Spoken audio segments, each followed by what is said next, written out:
A little more clear. Alrighty, now we're good. David, welcome back. Appreciate it. We took a week off. You decided to work and fuck up the whole flow of this Bible study. I know I shouldn't be cussing. It's a Bible study. I'm sorry, guys, but it's how it goes. Yeah.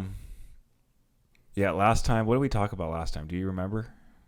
I mean, we kind of jumped all over the place. Man, I can't remember like the entirety of where we started. Yeah. Well, I know you talked about the Book of Job for a little bit. Yep. And I kind of did some deep diving into that. Nice. What'd you discover there? Well, I got like through chapter 7, so I'm still in the mix of it. But one moment while I get you filled up. Appreciate it. I'll pull it up right now. I just thought the whole story so interesting, the beginning of it. And I don't know if my Bible is a little different than your Bible. What version do you read again? New Living Translation. Okay. NLV version. Book of Job's right. Yeah, I started reading it, and I was just very, very, very confused. So What were you confused on? Well, not really confused. I was like, why? It's in the first part. So in the prologue, it talks about like what Job had. He had 7,000 sheep, 3,000 camel, 500 teams of oxen, and 500 female donkeys. And he also had many servants, and he was, the richest person in the entire area. So this is like the prologue. This is who he was before. So like the beginning on Job, is it Job or Job? Job. I always thought it was Job. I did too when I was growing up. Job. So Job, it's Job 1, and then it's verse 6. It says, one day the members of the heavenly court came to present themselves before the Lord.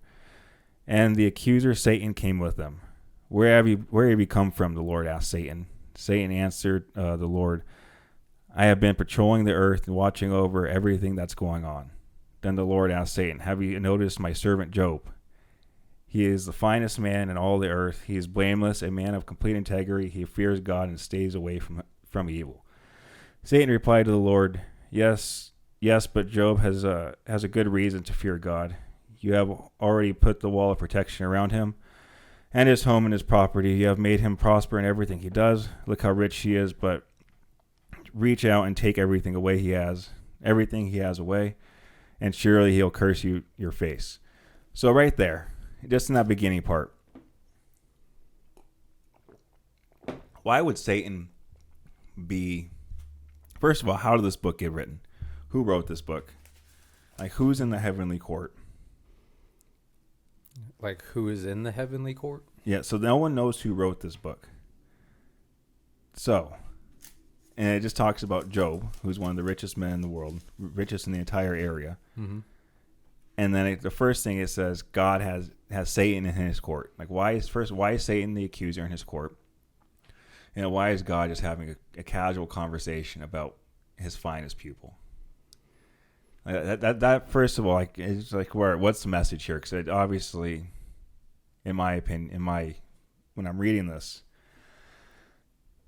like, there has to be like a story. It doesn't seem like it's a real kind of thing. Like, there has to be a meaning behind it. But it was a little confusing. Like, why is Satan just chilling in front of God, and why is God bragging about his favorite pupil? And then it goes on, like, Satan wants to test Job and see if Job's willing to still believe in God and still have all his faith in God when God takes everything away. We'll go on that in a second. In his first test, or when we read through his first test. But what do you think about that? Like, what do you think that is? Why do you think, first of all, Satan was in front of God in the heavenly court? And then why do you think God was being prideful about his pupil, Job? And then why do you think God accepted that request of putting him through that and allowing it, like, this whole situation to really happen? Like, what do you think the meaning of this is? Yeah. I mean, to address the first part, I mean, I don't know like the timeline of when it happened, but Satan was obviously like a fallen angel when he took like a third of the heavens with him. So I don't know if that was like before all of that happened, mm-hmm. or like kind of the transition of it. So I don't know why he would be there when God's kind of like having his meeting over all the angels and talking about the world and all the power that he has in it. And I think that kind of like flexes his power in a way by how it's worded. As far as why he did that to Job, like that's the one thing that's never answered in this book. Spoiler alert for you. So like it is super confusing. And so not having that answer, it kind of leaves a lot of speculation and stuff like that. So the reason I like that book so much is because going through it, like he talks about how much he has, how well off he is, and how great his life is. And that could be a lot of people, whether they know God or not. And Satan always tries to tempt God multiple times throughout the Bible, and whether it's like Jesus in the desert or what.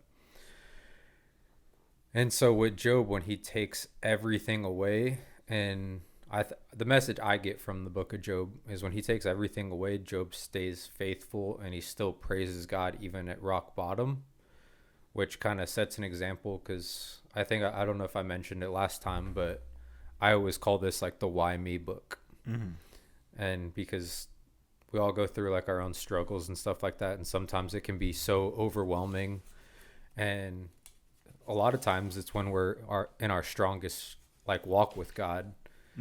And so it's easy to be like, God, why are you doing this to me? Like, I've been doing everything perfect for you. Like, yes, I've still maybe fallen short in some areas, but I've been reading my Bible, I've been going to church, I've been praying to you and talking to you and this and that. And like sometimes it's a loss of a family or friend, sometimes it's taking you out of a job or something like that. And the fact that he still continues to worship and praise, and because of that, God ends up rewarding him with more than he had before. Doesn't bring back his family and kids and whatnot, but at the end of the book it talks about all the riches and stuff that he gave back to Job for being faithful. So I mean, it's such a hard book to understand in some ways, because there is no reason why, like, God, it doesn't say a reason why God does this and like puts us through these trials and stuff. Maybe it's to strengthen our faith and walk with him, and like ultimately surrender and trust in him, no matter how hard and just like, that's just Job's testimony. Yeah. I mean, I think testimony is one of the most powerful ways to share faith and all that, because if I was giving you my testimony, you might connect with something that I said and be like, oh, I felt that exact same way before. And like, this is what he did for you. Like, I completely see that now. Yeah. Yeah, dude. And then we'll go into it right now, but like what he did to him, because the tests that he put him through were not easy tests. These were not like, when you go, like when I think of getting put through a test, like for example, I ate shit running down the mountain. Like you saw, I posted on the gram. I was running down the mountain and I fell. Like I see that as like a test. It's nothing too crazy. Like I think it's a test for me. I can't work out. I can't go to like kickboxing classes. Can't do much like I used to. Like, kind of inhibits me from doing things. I think that's a test. But what God puts this guy through, what Job through, and he puts him through two different tests, two major tests. And then I think I just started reading Job 2:11 again, which kind of, I think, pulls this whole at least story together, at least the beginning of it for me. But in the first test, so I'm at Job 1:12. God gives Satan the okay. Do you want to look at it? Yeah, I'll pull it up on my. Yeah, I got you. Got it. Job 1. It's literally the first book, so it's not like I have to go far. View entire chapter. Do you want to read the same version as me? Sure. All right, NLV. Excuse me. Oh, New Living Translation. That's what I'm. All right, so we are right here. All right, so God says to Satan, all right, you may test him. The Lord says to Satan, do whatever you want with him. Do whatever you want with everything he possesses, but do not harm him physically. So Satan left the Lord's presence. One day when Job's sons and daughters were feasting at the oldest brother's house, a messenger arrived at Job's home with his news. Your oxen were plowing, with the donkeys feeding beside them. when the sand beans raided us. Sand beans, they must be like the raiders in that time. The sand beans raided us. They stole all the animals and killed all the farm hands. I am the only one who escaped to tell you. While he was still speaking, another messenger arrived with news. The fire of God has fallen upon heaven and burned up your sheep and all the shepherds. I am the only one who escaped to tell you. While he was still speaking, a third messenger arrived with news. 3 bands of Chaldean raiders have stolen your camels and killed your servants. I am the only one to escape and tell you. While he was still speaking, another messenger arrived with news. Your sons and daughters were feasting with the oldest brother's home. Suddenly, a powerful wind swept them away into the wilderness and hit the house from all sides, and the house collapsed, and all your children are dead. I am the only one who escaped to tell you. So within, I would say, only seemingly minutes from this guy, from first guy telling him to the fourth guy telling him, his whole world just went from peak of the mountain to below the mountain. That's nuts, dude. Yeah. And I'm over here complaining about like small things, but then it makes me think like, why would God allow that to happen to one of his children? So I just think this book is more of a message than like an actual, fictitious thing. And less, have you heard of the book of Enoch? Mm-hmm. I don't know. I'm not like super familiar, but I've heard of it. Yes. So I've been doing a little bit of research into that, and it kind of blends in more with the Bible and why things are happening now. I don't know why they kept it out. But they mentioned Enoch one time in the Bible. I forgot what verse it is. But the book of Enoch talks about like how the fallen angels came down. More than just Satan came down. They started breeding with a woman here, a human woman. And then that's why God banished them, because then they started making the Nephilim, which is the giants. And that's how like Goliath may be like one of the Nephilim. And then David kills the last one. So I think it kind of ties in the Bible a little more, but it's one of the older books. So I think Job might actually be a part of like the Elder Scrolls. Not the Dead Sea Scrolls. I don't know why I said Elder Scrolls, thinking of Xbox. The Dead Sea Scrolls that were found. So I think that's what it may be. Because I was also doing some research, because it baffles me that books are taken out. Because I think we talked about this last time. It bothers me that they took books out. Like, why would they do it? And some of it may not have any meaning. Like, there has to be a council, a round table. Because I just think of the propaganda now. Like, I think I might have talked about this last time too. But the propaganda now, like they're giving us information. Whoever the leaders at the powers that be are giving us information they want us to know. They can't get rid of the whole Bible, or else there's going to be like riots. But they could take things out and put things into the Bible and then disperse that out to the world. And maybe take out key things that we may want to know. So like the book of Enoch would probably make a lot more sense. Like fallen angels came down. Now God's pissed off at the world because the fallen angels came and gave, godlike powers that we should not have before they came here. So again, I think it's weird. I don't know who at the round table is making these decisions on these books, because there's a lot of books that are taken out. Like the Dead Sea Scrolls have a lot of books that are in the Bible. Like Genesis is still, I'm basing this off one guy's interpretation. I heard it. I was watching a YouTube video. But this guy knows Greek. He knows all these other languages. And then he said, if you look at the Dead Sea Scrolls and you do it to Greek and then you convert it to Hebrew and all that other stuff, the words are exactly the same. Like it's exactly the same storyline. So, again, I don't know why they would take books out. And I think this book may be part of that, or just maybe a story to get us to, put all our faith in God. Because it goes into more things. But what do you think about that so far before I keep going and let you speak a little bit? No, I mean, I just can't imagine. Like, it makes me think about the old phrase, like, when it rains, it pours. Like, sometimes in our life, it feels like when one thing goes wrong, it's just like a compounding list. And like, I feel like I have that happen all the time. And then I remember, like, you just reminded me by reading through this, all the things that he dealt with in a matter of moments. And I'm like, dang, what am I complaining about? Like, I'm grateful because even through like different things, like I can approach with faith and not understanding, because we don't, as Job proves, like there is no understanding all the time of why Mm-hmm. things happen, but just having faith that there's an ultimate bigger plan and bigger picture that's going to come out of it that I may not see now or in the next year, Mm-hmm. might be 5 years down the road, whatever it may be.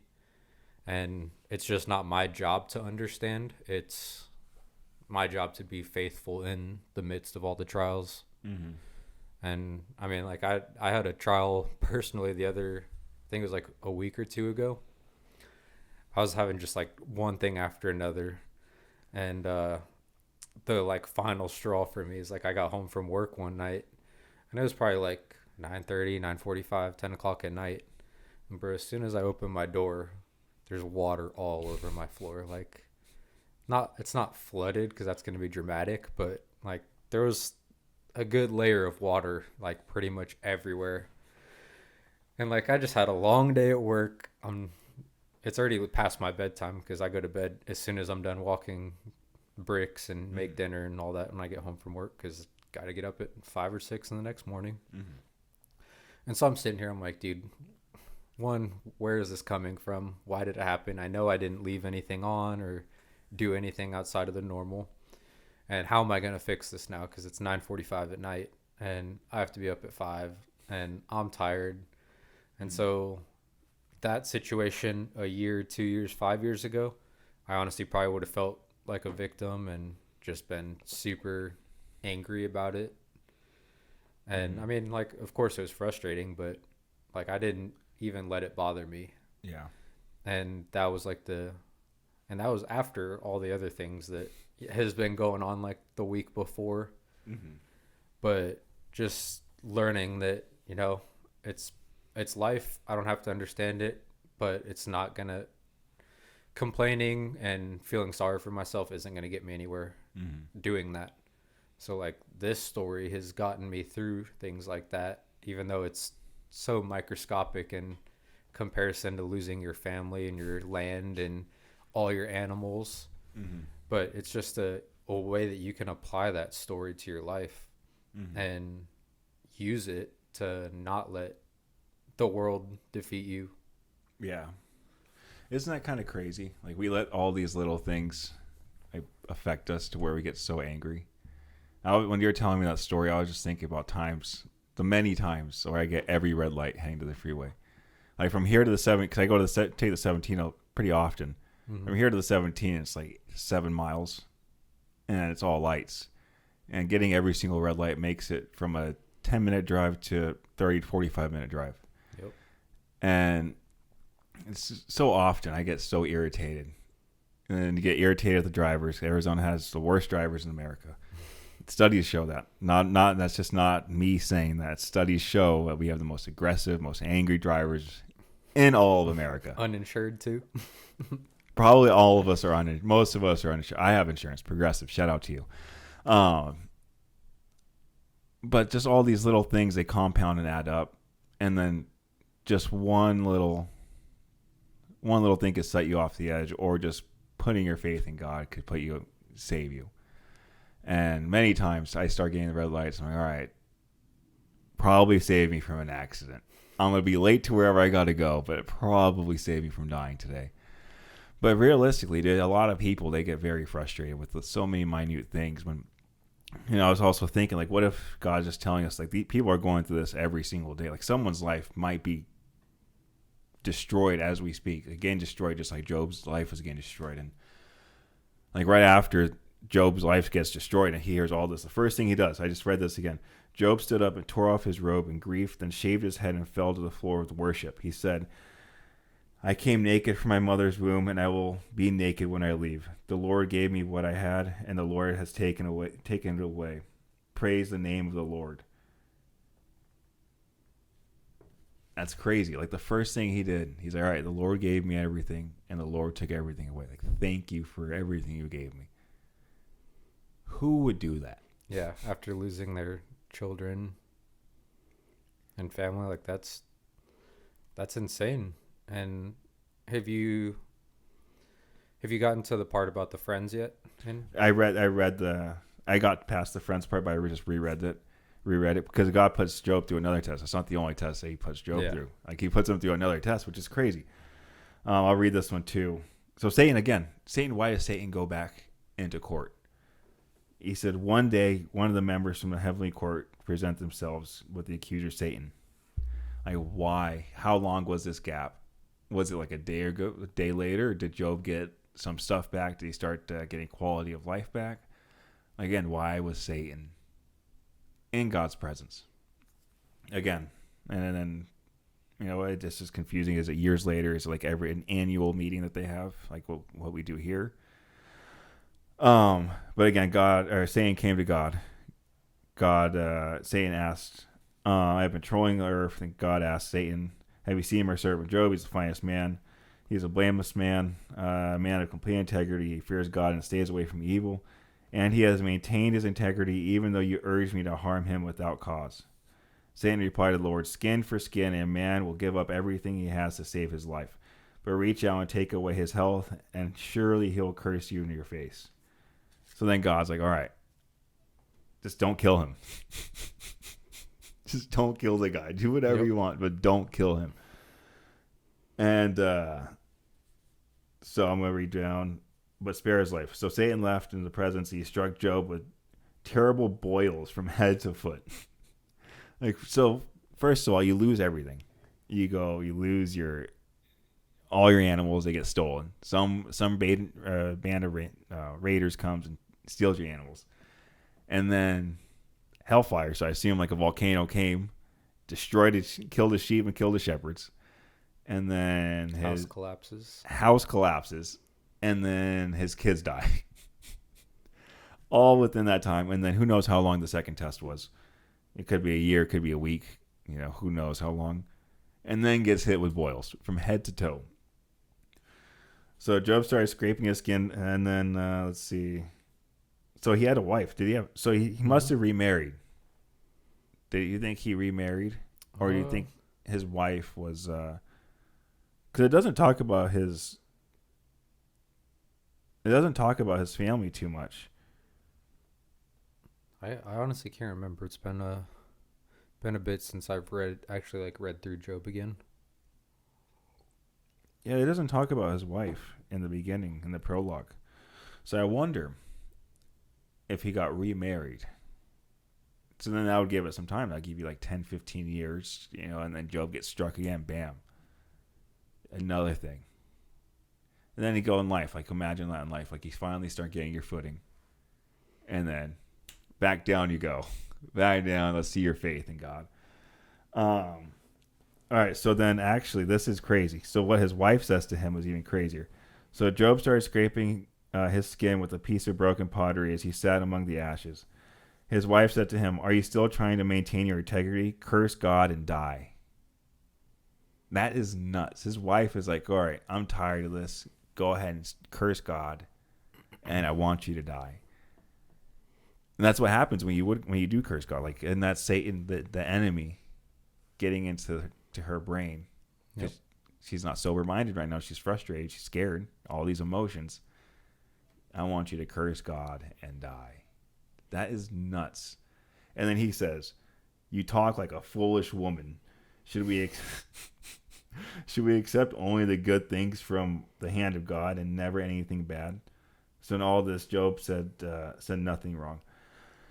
Which is true. Like, should we only accept good things from God? And none of the bad things that happen. Yeah, I mean, it's a two-way street.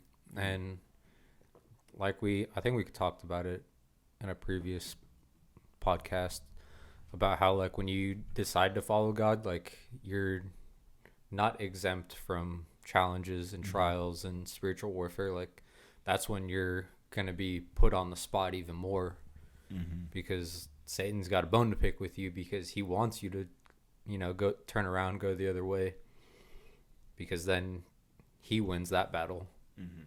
I mean, we know who wins the war, but the more he can take with him, the better for him.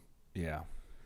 And I think the second part of this book is about who you surround yourself with, like with your wife, like in that situation, Like the Bible talks about how you should be equally yoked, and like that's a yeah, equally swole.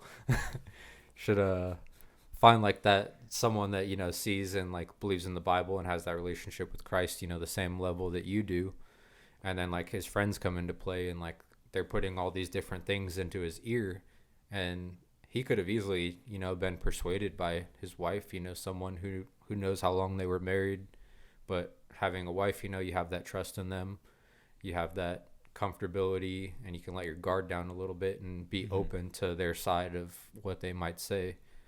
So to be able to, you know, you're a foolish woman for saying that, and like just stand on business when it comes down to like God and your relationship with God. And then his friends later on like talking and like putting all these different things in his ear as to why it happened. I don't know if I brought it up last podcast, but one of the big questions that I get that I like to talk about through Job is like, is God just? Like, we touched on it a little bit last time. Yeah, and I mean, I think Job proves that he's not just. There's not always just a reason that or a punishment for something that is why something bad happens to you. Do you think God was having fun with the situation? Like, let's just say God is like a human-like form. I know we talked about this, but let's just say for this example, God's like a human-like form. Let's just pull out Thor, Love and Thunder. You remember that movie? Mm-hmm. And then it's the most recent Thor. This is just so I could put the example in the head. So Thor, Love and Thunder. Thor is Satan. This is what the example. Everyone surrounding is the angels. Thor is Satan. He's the accuser, and then the person that Zeus is sitting on the throne. That we'll put that as God. So this situation, you think God is just sitting there? Satan's up there like, hey, dude, your main pupil, he ain't shit. I guarantee I could get him to flip flop on you. He ain't shit, and God's just sitting there chuckling at him, like laughing and doing it for jokes, and putting Job through these trials just to joke, like as a joke, or do you think he did it like to boast his power? But hey, dude, my people are still loyal to me. Put them through whatever you want. I have no issues. Or you think it was like, like you think so? You think you could make him do it? Like challenge me? Go ahead, Steve. Like, he's not gonna do it. What do you think that is? Because he does it twice. He allows Satan in there twice. Do you think he's doing it as like a joke, or do you think he's doing it more of like an anger towards Satan? I mean, I don't think it's a joke, because I don't think God likes to see us suffer. Doesn't mean he'll protect us from suffering, but I don't think he gets enjoyment or humor or anything out of seeing us go through suffering. It might have been, a flex on Satan, like you said, like my people are faithful to me. Mm-hmm. Like this is, the power that I have when someone truly knows me. Because I don't know. I mean, I know a lot of people that have been through similar things, lost a close family member, parent, sibling, whatever it may be, and they blame God the rest of their life on that. And it's like, oh, well, God took this from me. Mm-hmm. And God did this, and God did that. And there's no accountability in other aspects. Yeah. That it isn't God just dead. Mm-hmm. Yeah, when I think about that, at least with the older people, I still don't get why like children have to go. I don't know like the specific reason. Then I think of like Marvel and how they have like the time variance and stuff like that. I don't know if you've seen like the Loki series. Mm-hmm. But like I think like maybe these things have to happen. Maybe I don't want children to die, but maybe this specific child needs to go, or else it prevents like a Hitler, from happening again. And Hitler, we'll talk about that later. Different time.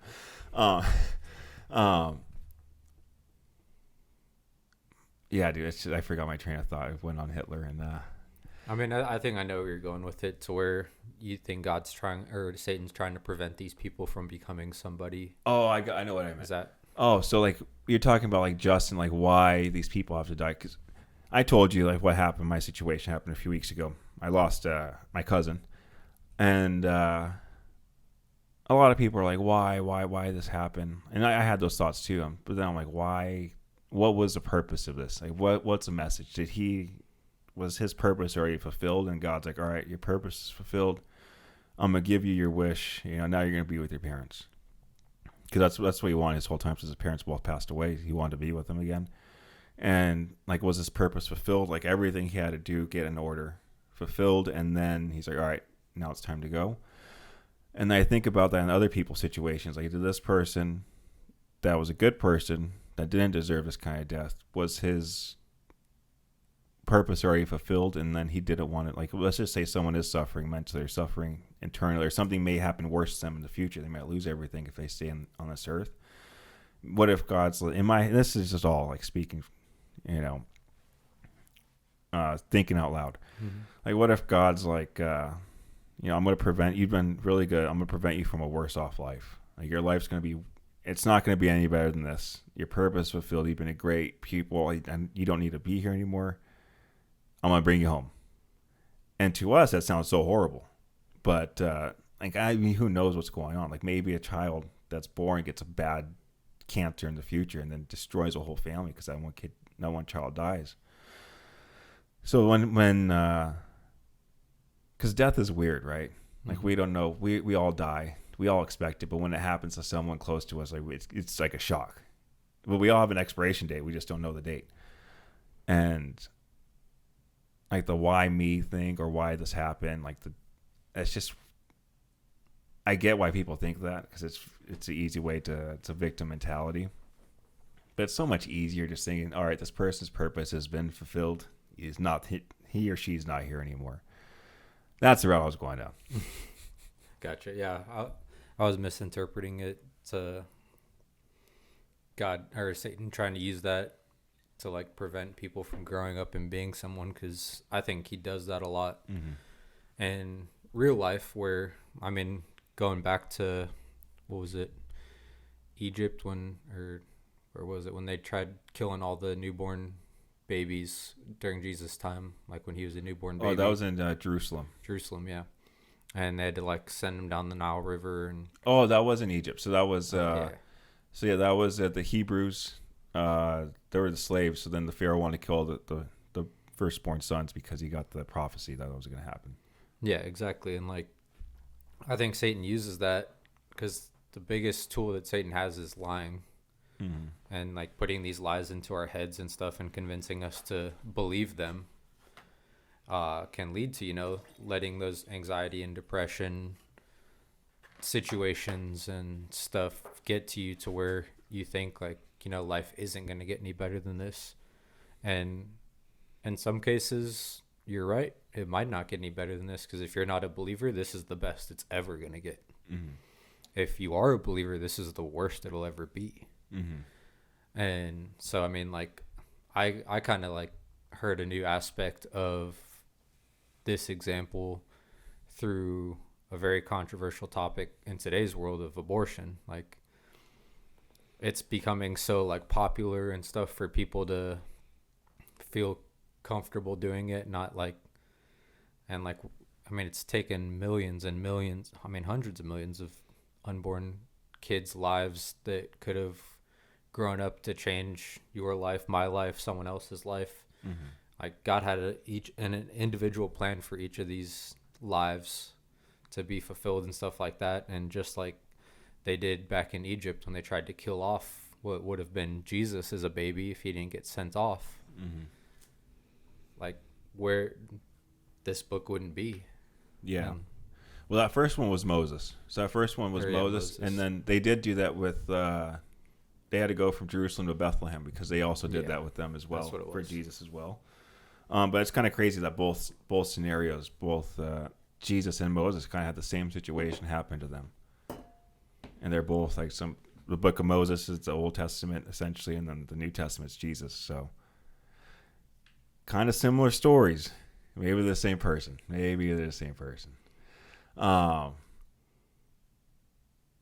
dude. There's a lot to unpack in that. A lot. But when we go through stuff, dude, but I was also thinking when you were talking about that, you said like God has a purpose for it, makes all these kids. Do you think, because there's children that come out of like rape and stuff, like people get raped, kids get raped, and that's an evil act, and these are people consumed by evil thoughts and evil gestures, and they're evil to us. To them they probably don't seem evil, but to us it seems like they're consumed. He or she's consumed by Satan. Do you think Satan makes children? So do you think, because even if God makes children, yes, I believe God made us. God has us in His image. But do you think, since Satan is a fallen angel, do you think he manipulates people to make children, and then he can kind of control those children? Because now they grow up, and let's just say they do keep the child. Now these children are growing up in a bad environment. Let's say the enemy does have control over the person's head, makes him alcoholic, makes him addicted to something, whatever it may be, makes him a liar. And now the whole family is corrupt. Now this child's raised in that environment. He could either go one or two ways. He could be saved by God, which is a high possibility, or he goes out on the same path or worse path than his parents did. Do you think, so like with that kind of aspect, do you think Satan tries to create children as well, so then he could create more, I guess, allegiances and make more peoples follow him? I mean, I don't think so personally. I think that I think God has a plan, and a lot of, not everybody obviously, but a good amount of people that aren't raised in the best situations and households and whatnot usually have the best testimonies, because they end up finding God later in life, and they get to share a story about how they started with absolutely nothing. And were in what they thought was the worst thing possible, and it might be the worst thing that they've ever do go through, and then how they found God and how he took away that pain and that suffering that they were in. And I mean, that's why I was saying earlier about the power of testimony. Like, God might use that to speak to someone else who grew up in a different household like that, or felt similar things, to help bring that person to Christ. Like, I have a pastor at church, and he grew up in a really bad part of California, grew up kind of dealing drugs, and long story short, like, his dad was abusive, and he was going to kill his dad. And I mean, he didn't end up doing that, and he ended up becoming a pastor and like getting rid of all of that and following God. And he ended up even bringing his dad to God and becoming best friends with him. As he got older and, more wise, and brought his dad to Christ before he died. And then it just shows, like, if he didn't have that life, who knows where, if he would have brought his dad to Christ, if he would be a pastor today and sharing his testimony with me and all the other people at church that heard it when he told his story. Like, I didn't grow up in a place like that, but I've had my own struggles. And so getting to hear that and seeing where God took his life, like, it could have been out of the same thing where he grew up in a split household, and it was a one parent that didn't plan on having him, or whatever the situation may be. God has a bigger plan, that it took him 20 something years till he realized why, and what, and now he's changing who knows how many people's lives because of it. Yeah, I get what you're saying, but when we touched on this last time. But those scenarios, I'm thinking more and more now, especially as you drive down the streets, you go into more of like the city here in Phoenix. Like, those stories are kind of few and far between. Like, there's a lot more people that don't have those success stories of making it out of that bad household, making it out of that bad mindset. You have less of those successful stories and more of like worse off stories. Now, like, these kids grew up in the projects, or let's just say not even projects, low income, and now they're on fentanyl on the streets. So there's a lot more of those, it seems like, than it does seem like people that made it out of the struggle, especially if you go to like the Victory Outreach. I've been to one of their services. There's a bunch of people that want to be saved, but a lot of them end up going back, and the enemy gets them again. So that's what makes me think, like, does the enemy purpose? Because again, there's a lot of gang members. I've seen a lot of, Instagram is not a good place if you want to stay away from the darkness of this world that this world has, but it also shows you like what the darkness this world has, and it's just probably just barely scratching the surface of what's really out there. So there was a lot of bad people, and they're mostly all low income people, mostly all grew up in very impoverished neighborhoods, and probably had were born out of wedlock, probably born, who knows, it could have been from a one night stand. And the enemy could, and this is just my opinion again, speaking out like I think the enemy probably does try to make children. Obviously, he can't make children himself. God has still all these plans for these children, even though if they're born in a bad situation. Like you said, some of them can come out. Some of them will be strong-minded enough to make it out of that situation and propel not only their lives but everyone else's lives around them. But a main majority of them are going to stay there, be worse off, or take a lot of people's lives, or not live as long because they're in that lifestyle. So that makes me think like maybe Satan does make children, and then it goes to. I'm not for abortion, but I'm just going like trying to think of both sides. Yeah. Like maybe if there is abortion, I think there should be limits, just like limits on everything else. But I'm not a woman. I'm a man. He, him. But like maybe because let's just not even go off abortion. Even I do think abortion later on is human sacrifice, which is we could go on later on like the I don't know what to call them, like the Viking kind of rituals they did. Pagan rituals they did. Yeah. But like the kids that get cancer early on, or the kids that get hit by a car, and passed away. Just say passed away early. Maybe they were born. They were going to have a worse off plan in the future. Maybe the enemy had a hold of them already early on, and God's like, all right, this is going to be really chaotic for everyone else around him, and he's going to take a lot of lives. Let's just think of like school shooters. Like, definitely the enemy had these schools. Most of them are children. Had these children's had these minds, and who knows? It could have been the parents that molded those minds. The guy that took a shot at Trump, both his parents are psychiatric people. So they're both psychiatrists. And who knows, maybe they molded his mind to do that. And maybe it wasn't their actions or their intent, but maybe they manipulated his mind to do such a stupid thing, which try to take someone's life, especially someone of that nature in this day and age. So that's what makes me think, like, maybe that's why some kids go early. Because I always try thinking, like, why do things happen? Not why do they happen to me, but like why are they happening in the world? Mm. Why is a situation happening? What can I learn from all these things? And that's kind of like what I'm thinking. I'm thinking either they serve their purpose, their life's gonna destroy other lives in the future, or it's just plain, what's it called? Like free will, just plain free will.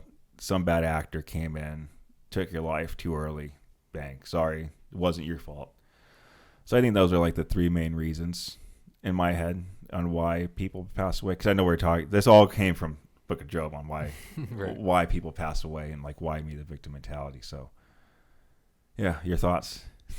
Yeah, I mean, you said like the stories about people coming from low income or bad areas, bad situations, is few and far between, and I think it might seem that way because it's easy to see on the streets, but think about how many people in the grocery store that you don't talk to or see that look like they're doing fine that maybe were a year ago on the street. Like you only see what you can see. So you see 50 homeless people on fentanyl, and then you see 100 people in the grocery store, but you don't know that 20 of them had that story. And so, and even for the people that are still on the streets, like they're still here for a reason. So like their story's not finished, whatever it may be. Maybe it's for one of me or you to touch that person, like how you did with the gas station that one time in your example. Like you don't know what that did for that person and what it might do later on down the road.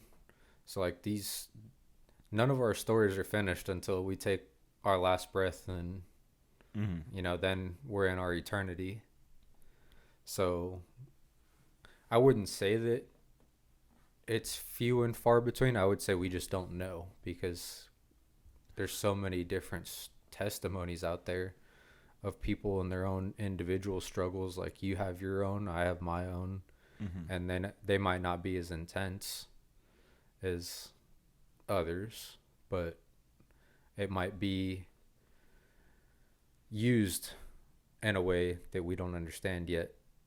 And there's a book in Matthew about when Jesus goes into the temple and there's a man with a withered hand, and what he does is he says, like, raise up your hand, and he makes everyone, because if you had, a messed up hand, deformed or whatever, like most people would be self-conscious about that, so they hide it. And he made him raise it in front of everyone, showing, his weakness, making him vulnerable, and he healed him. So I look at that like that was that man's testimony. He put his vulnerability, his struggles, his embarrassment, whatever it is, out for the world to see, and let God do a miracle on his life in front of everyone, which, could be used in someone else's. Mm-hmm. Does that make sense? Yeah. But the only issue I have with that is that drug overdoses are up. Criminal activity is up. Theft is up. Like everything is going up and nothing is going down. So it seems, especially with everything in the world, and we could be going to end times. Everyone's saying that. But it seems like everything's going up as far as criminal activity, drug activity, and all these other things are going. They're going higher and not lower. So that makes me think of like there's not. They're still like evil. These people are. There's still far and few between of these stories, because it's harder for them. I mean, maybe God wants more people to be doing that to try saving more people. But then you also touched on Matthew, that way he healed the hand. Mm-hmm. That could be used for a lot of other things as well. Like once you're vulnerable and not so prideful, because when you're hiding your vulnerabilities, when you're hiding, and this. And if people make it this far, like one of the things I think is because he's hiding his creation. God, he's hiding part of his temple, right? He's ashamed of his hand. He's not happy with his hand. But once he lifts up his hand and shows everyone his issues, then his heart is healed. He's healed. He's probably healed mentally. He's not scared to show his hand off anymore. Who knows if his whole hand was actually healed? But maybe the embarrassment was healed. Now you look in today's world, and you look at social media, like a lot of especially women, they're embarrassed of what their temple, the temple God gave them.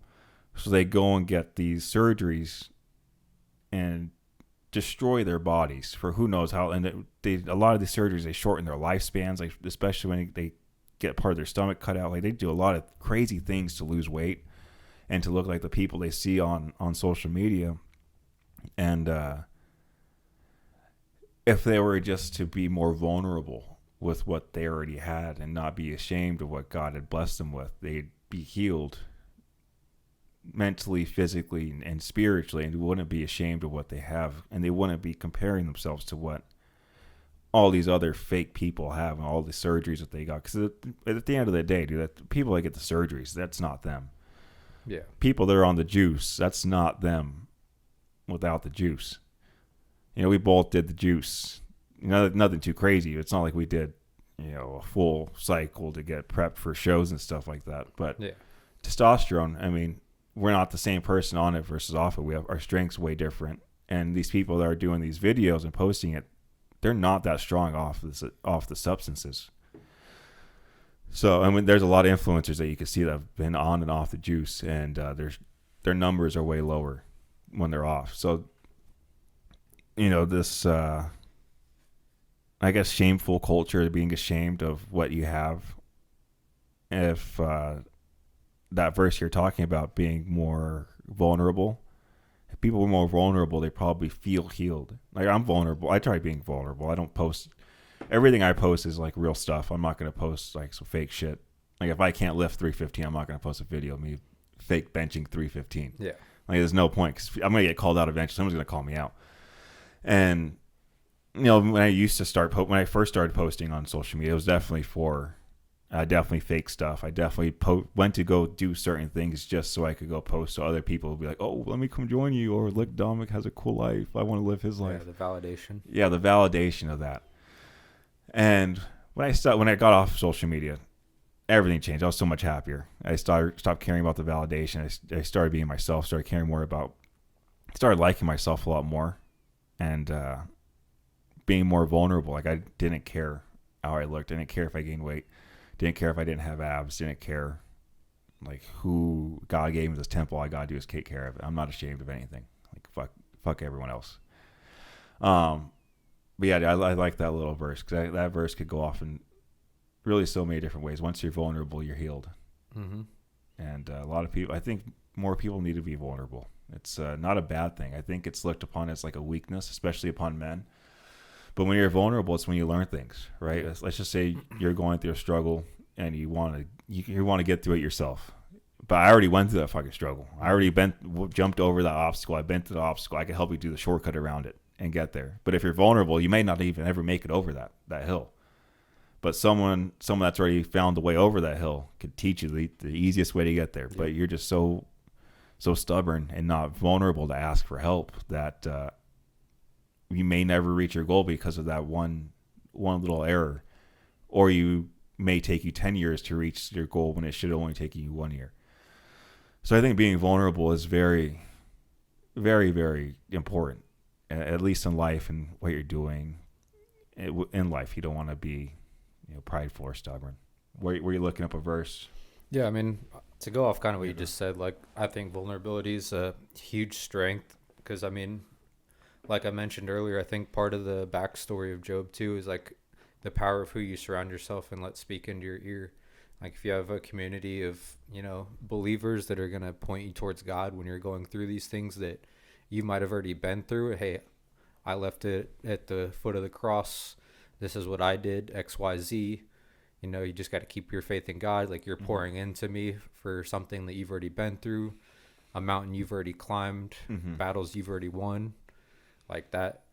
I mean, that's why God, talks about community so much and all that. And like, even without just like physical community around, when you're going through those, instead of, being stubborn, and I'm speaking very much to myself because I'm a do it all myself kind of person, is leaving it to God and like knowing that God's there with me no matter what. And all I have to do is open the door because he's already knocking. So having those people to remind you of those things are super huge. The verse I was looking up though, it's crazy. I mean, this is why I believe so much too, is because like this is what I was reading today when you were talking about like crimes and stuff like going up, and like it seems like the world's falling apart and stuff more and more. This part, I want to say it's in like Matthew and stuff too, because Matthew, Mark, and Luke pretty much touch on a lot of similar stories. But in 21:10, he says, or I'll just start from 21:8. It says, or I'll start, sorry, 21:7. He said, "Teacher," they asked, "when will this happen? What sign will show us that these things are about to take place?" And he replied, "Don't let anyone mislead you, for many will come in my name, claiming I'm the Messiah and saying the time has come. But don't believe them. And when you hear of wars and insurrections, don't panic. Yes, these things must take place first, but the end won't follow immediately." Then he added, "Nation will go to war against nation and kingdom against kingdom. There will be great earthquakes, and there will be famines and plagues in many lands, and there will be terrifying things and great miraculous signs from heaven. But before all this occurs, there will be a time of great persecution. You'll be dragged into synagogues and prisons, and you'll stand trial before kings and governors because you are my followers. But this will be your opportunity to tell them about me. So don't worry in advance about how to answer the charges against you, for I will give you the right words and such wisdom that none of your opponents will be able to reply or refute you. Even the closest to you, your parents, brothers, relatives, and friends will betray you. They will even kill some of you. And everyone will hate you because you are my followers, but not a head of your hair will perish. By standing firm, you will win souls. And when you see Jerusalem surrounded by armies, Then you will know that the time of its destruction has arrived. Then those in Judea must flee to the hills, those in Jerusalem must get out, and those out in the country should not return to the city, for those will be the days of God's vengeance, and the prophetic words of Scripture will be fulfilled. So, a lot to unpack there, but Mm-hmm. what that caught my attention when he said, like, oh, well, crime is going up, and, Mm-hmm. all these, like, murder and all these terrible things, like, remind me of that, like, things are going to get worse Mm-hmm. way before, the coming of God. And so, like, what's changed now is, like, I see people in today's day and age with the news, with social media and all this, they see all the negative things going on, because that's what most of it is. Mm-hmm. See negative up war, there's ships cruising around our coast, and Mm-hmm. there's this crime and that crime, and it's all doubling and stuff like that. And, like, I've personally never felt more at peace, Mm-hmm. because I know that even if it's not this time that God's referring to, whether it is or it isn't, I know how the story ends. Mm-hmm. So I know where I'm going to be. And all I can do is what God wants me to do, is when I'm persecuted and all that, is to trust that God's going to use me as a vessel to save these souls, as it says. Mm-hmm. And he's going to give me those words and that strength to be there for whatever trials I'm going to endure. Mm-hmm. So I I don't know, it just gave me a different perspective on things seeming worse in the world, Mm-hmm. and having the ultimate faith of that it's going to be better. This is just part of the plan. And then, like, I translates that to every part of life, like, Mm-hmm. just going back to Job's story, like, wars and different things are going on. Might not be a physical war, country against country, nation against nation, but he has internal wars of, spiritual warfare, because he lost everything. Mm-hmm. But he had his faith in God. This tells us to have our faith in God. And so, Mm-hmm. like, these are two completely different books, two completely different stories that all go back to the same message. Mm-hmm. And it's just so crazy to feel the way that you do as a believer in, like, these times that are scary to a lot of people. Mm-hmm. Yeah, I agree with you 100%. I don't feel like I'm not worried at all. Like whatever happens, I've knocked some hood doors, dude. And so when I walk around like these hoods in Arizona, it's not that bad. Like my first job was in Kansas City, Missouri, and it was just a place called Prospect. Was just that's actually the first place where the Mormon. That's where the Independence is, right around Prospect, is where the Mormon church started. And then they got kicked out of there, made their way to Utah. Little side note, little Mormon history for you. Yeah, didn't know that. But I want to go back to Job a little bit, because we'll go back to Job 1, because what you said, like, be careful who you surround yourself with, and like pouring into, because it kind of has to do with what you're talking about before, like what's going on in the world. I'm only going to read a little bit of it. So it's when Job's friends first come up. It's Job 1:11. When 3 of Job's friends heard of the tragedy that he had suffered, they got together and traveled from their homes and comfort to console him. Their names, I'm not going to read their names.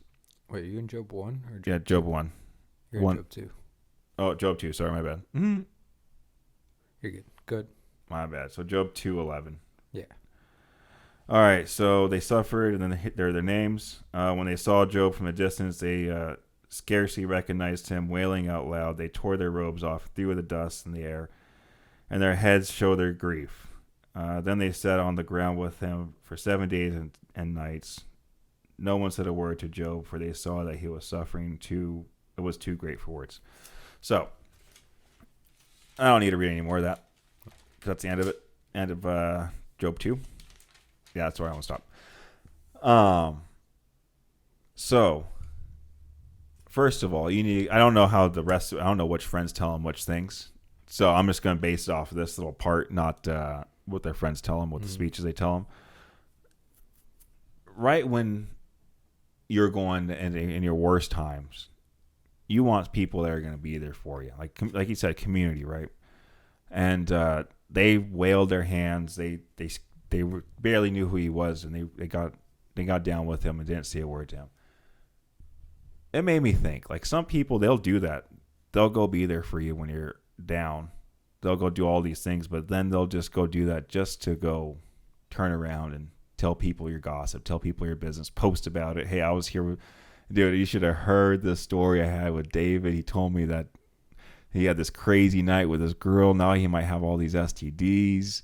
You know, he might even have a kid coming out with this one. It was only a one night stand.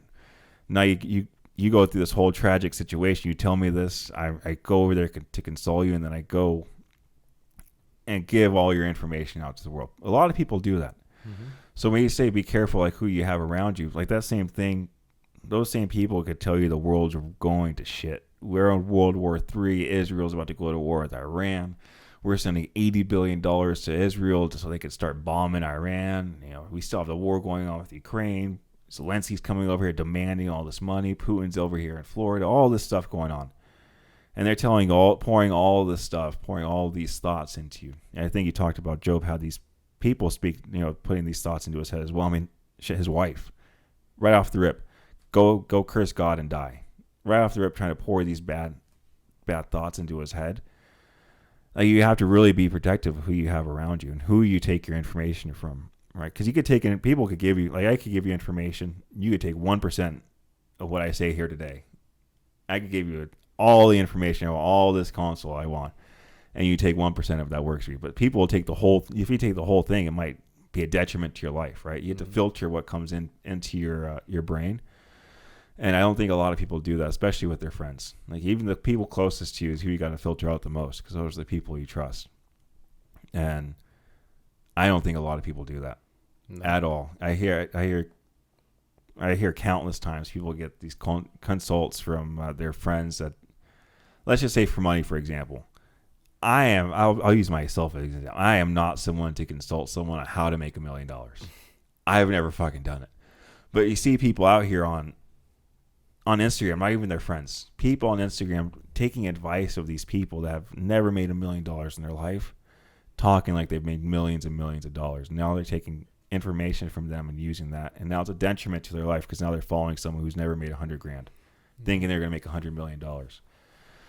So who you have and who you follow and who you have in your circle is very important. And then I don't know what my pastor talked about on Sunday, but they talked about, like, watch who you follow. Just because you like their music doesn't mean you like their lifestyle. And just, he was talking about not necessarily a specific rapper. He's like, if you like this rapper's lyrics, doesn't mean you should be liking that, you know, following that rapper's lifestyle, because that lifestyle may be completely different than the lifestyle you want to live. Follow people that you want to go down that same path with, kind of like you were talking about before. But yeah, I just want to go back to that real quick, because I think it is very important to have community. It talks about community a lot in the Bible, and communities. I don't know what the fuck I would do without community. I love talking to people. I love having friends like yourself, Monica, my family. Like, I can't. I was raised in a community. My mom, phenomenal mother, phenomenal. Nothing bad to say about her. Phenomenal. But she wasn't the only one who raised me. I was raised by my grandma, my aunt, my uncles, my tios, older people, older male figures that put me through trials to make me who I am today. And it was a community. Like they say, you know, community is what raises a child, not just one single parent. So I think community is extremely important, but you have to have filter out your community. Just like your friend. You can't trust all your friends with all your information, because if you do, then everyone's going to know everything. Yeah. You got to be very, very secure in who you let in that inner circle of yours.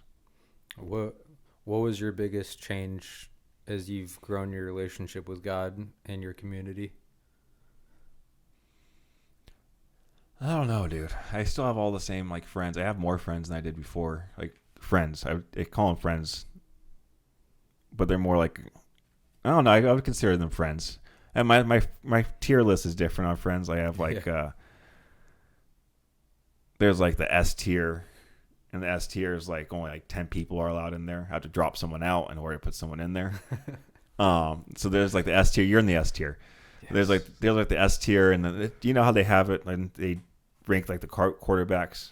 Yeah. They'll do like, all right, I'm gonna put this one S tier, put this A, B, C, D. That's kind of like how I have my friend list. C, if you're like a D, A, B, C, D. If you're like an E or F, A, B, C, D, E. If you're E, so E's number 5, then you're like an acquaintance. You're like the lowest tier of information you get from me, and then you got to work your way up into this tier. So I've kind of always had that mindset before even. I guess I've always been in church, because I can't say before I was in church. But I guess since I re-strengthened my relationship with God, because I've always had a relationship, but now it's just stronger than it's ever been. I don't know if it's stronger than it's ever been because I'm better than I've ever been, mentally, physically, and spiritually, or if it's just I'm comparing it to like 10 years ago, which I wasn't as close in spirit, and my values were way off. And I did not care who I let in my friend group. When I was, let's just say, from 18 to 22, I didn't give a shit who was in my friend group. I just wanted friends. So, I want friends. I just want validation. Yeah, I want to go out and party. I just want people around me, so I don't feel lonely. Then when they're gone, lonely. It's have you heard that song from System of a Down, "Loneliest Day"? Probably. Every day I didn't hang out with my friends. That was my song. Yeah. So such a lonely day should be banned. Such a lonely day shouldn't exist. And I was like, man, this is a lonely life without having friends. So I guess with my relationship, when I re-strengthened it with God, I started being more. I guess I went back to my tiered list and who I trusted. Because growing up, I'd give people a little bit of information and see what they would do with it. Because everyone would tell me all the drama, and I wouldn't spew any of it just because I want the information. I want all the information I can. But then I tell someone to lie on purpose and just see what they did with it. I test their loyalty to me. I test if I could trust them with more information. It doesn't mean I take them out of my friend group. They could still be an E player, but they just won't move up to D, C, B, or A or S tier, superior. They'll never move up to superior if they fuck me over. Yeah. But I always tested people. I always test them, and it could be a small little test, like, hey, I owe you $5. I'll give it to you, and they say, oh no, don't worry about it. Oh, cool, I can trust you with money. Quiet, you moved up a little rank in my head. Something a little small like that. Yeah. But you do the opposite. Like let's just say I owed you $5. And $5 isn't a big deal. It might be a big deal to you, but if let's just say you go fuck me over for $5, you go. Let's say for example, you call Monica and say, hey, I think Dominic's cheating on you, and you start meddling in the relationship over $5. Like, dude, I would have paid you your $5. You waited a day when I saw you, versus completely ruining and destroying a relationship. Then that completely gets you out. So, long-winded answer, I know, to your question, but I guess my situation just went back to how it was before. Is just putting people back in categories of where I want them, where my trust level is at with them, and who I really take advice from. I don't take really advice from E-players, because unless they're doing exactly where I want to go, let's just say I'm talking to an entrepreneur who's doing 100 million in sales, cool, I'll take your advice. Yeah. But if you're an E tier and you're, no offense to any of my friends that have low-end jobs, or no high-end jobs or anything crazy that I can't accomplish, I'm not going to take your advice. I'll have conversation with you. I'll have conversation about what's going on in the world. Should abortion be legal? Should Trump, get rid of all the transgenders? All these things. I'll have all these crazy conversations with you, but I wouldn't take advice from you because you're not specialized, and then you're an E tier. So if you're telling me things about life, I probably won't take your advice, because E tier is not it's lowest hanging fruit on the friendship totem pole. So, for someone who's newer in their walk with God, what advice would you give them on how to decipher, for example, the S tier and the A tier, on who to keep in your circle and let pour into you? I think God does that for you. He does that for me all the time. I always ask God, and it's gotta be careful about how you pray, right? Yep. So I do this all the time, and then I stupidly, all the time, I stupidly don't see these signs, and then it fucks me over in the end. So I always ask God, put into my life what you want to put in, but take out whatever you want to take out. Because in life and in everything, there's a give and take. If I'm going to give you something, usually I'm going to take something in return. So if I give you something, let's just say I give you some water. In return, I feel good. I give you water. You're not going to pass out. You're not going to be dehydrated while I'm here. But there's always a give and take. Now you're taking my water I could have drank. I'm giving it to you. Give and take. Same thing when you're praying. God's gonna, if you're asked for stuff, you got your cup's only so full, so you got to give some stuff back to God in order to be filled up. So I ask God to take things out He doesn't want in and put things in that He wants. That includes friendships and everything. And God will give me signs like this friend will show up in my life. I'll call him friend A. Friend A shows up in my life multiple times. Let's just say over a 10-year period, friend A shows up in my life, because this has happened. Like, this is a real example. I just don't want to say their name. Friend A shows up in my life, and things are good for a little bit. I'm like, all right, friend A is cool. He's cool again. I don't think he's gonna fuck me over. I ask God, show me signs if friend A should be in my life. Friend A starts showing signs. I'm like, oh, he's fine. He's changed. He showed me he's changed. And then, the next time I hang out with friend A, back to square one, how it was before, back to fucking me over, only like essentially using me for personal gain. And I don't mind that. I don't mind people using me. Like, I don't care. But when the relationship is only like, hey, I need you to do this. I need this from you. I need that from you. Like, all right, I'm not going to be your friend too much longer if it's only, give me.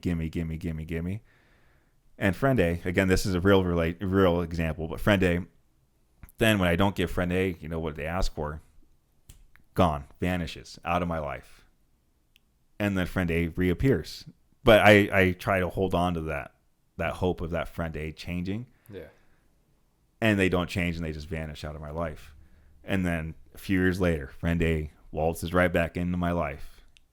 Cool, nonchalant, not asking for anything.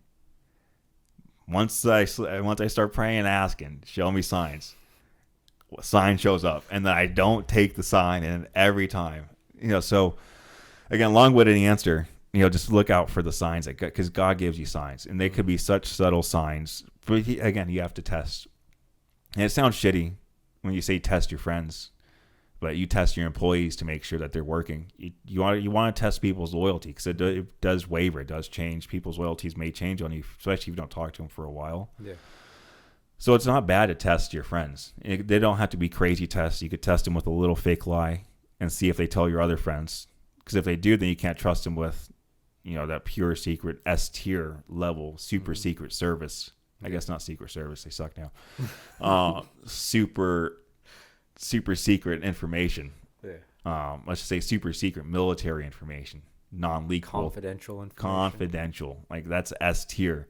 You can't give that person S tier information, because he's going to tell, he or she's going to tell, people in E tier possibly. You don't want E tier people knowing your S tier information. So that's how I kind of decipher people. Like, I'll give them a little test. Sometimes my friends will know I'm testing them. I'll test. I've tested I've tested a few people that we know. They pass flying colors, so they stay up there in my A, B, S tier list, and they don't waver. Maybe they'll make it into the S tier. Some already in the S tier that we know, but maybe some will make it when the other falls out. Because the only way people make it in the S tier is if one falls out and you move in from A tier. Mm-hmm. But it takes a long time. You have to be very, very, with your personal information, who you like. Let's just say I'm depressed, right? I'm only trusting people on my S tier list with that information, because that S tier list is someone I completely trust, completely know they won't fuck me over. And that S tier list could be 5 people. I say 10 people. It could be a list of 5, maybe 2 people that you trust fully. Yeah, those are the only 2 people I'm going to, or I'm going to someone that doesn't know me at all, to like a shrink or whatever, because anyone else under that could, in my opinion, could fuck me over even worse. Their opinion, they might tell me something that makes me go off the edge somewhere else, makes me go down a darker path. Let's just say someone in A tier, I say, hey, dude, I'm not feeling too good. And he's like, oh, dude, let's just, here, have this pill. It'll help you feel a lot better. Let's just say it's a Xanax. Have a Xanax. It'll help you feel better, relax you. That one situation could take me down a whole spiral of, doing drugs, or not even doing drugs, but who knows what it could do to my life just by taking one simple step off of a path, or trusting the wrong person. So advice: just test your friends. Yeah. As far as what would you do? I would test your friends and ask God, put people in that you want to have in my life, and take out everyone you don't want in, and watch how quickly you lose your friends that you thought were your friends. Yeah, it's crazy. Because he'll give you subtle signs when you ask for that. Remove this person if they're not meant to be in my life. But if you don't listen to those subtle signs and you keep praying, it's going to be a big sign. And learn that through like friendships, relationships, everything. Like, it's funny because a lot of people have started to like realize that, and my Instagram is full of like, Christian comedy too. And so I see people post all the time like, God, thank you for bringing this girl into my life, and if she's not the one, Lord, I just ask that you take her away. And then their phone blows like rings, and they're like, yeah, I don't think we're gonna work out. And it's like, but like that's how it is. Yeah. Like, he will take away those people. Like, if you ask and you have faith in him, like, and they're not meant to be in your life, he's gonna show you a sign. If you don't listen to it and you keep praying for it, he's gonna make it pretty obvious for you. And that's typically when you get hurt more, because you were holding on to that. Like, I think it's naturally how you said, like, you hold on to these people that you test and like kind of give you that back and forth, because like you want that hope of them to be loyal to you and to stay up in an S-A-B tier level of friendship, but they're not, and they're not meant to be. And it's hard to like let go of that sometimes, because who knows, maybe you've known them for 10 years, maybe you've been through a traumatic experience together that kind of has a bond with each other that you don't have with anyone else for that reason. But doesn't mean that they're meant to be in your life forever. That could have just been a phase. And it's hard to make those adjustments. I think that's one of the biggest adjustments when you step into your faith, like truly get to know God, is like who you surround yourself with and who you let fill your mind with thoughts, advice, and so on. Because it's detrimental to your future, your present, and we tend to hold on to things that aren't meant for us all the time. Whether it's a friend, or sometimes it's just a burden or a thought that we let eat inside. Sometimes it's childhood trauma for some people that they just hold on to, and they believe in God, but they just hold on to that, and they carry something that they're not supposed to carry with them. Yeah, on that part, I'm going to pause. I have to pee.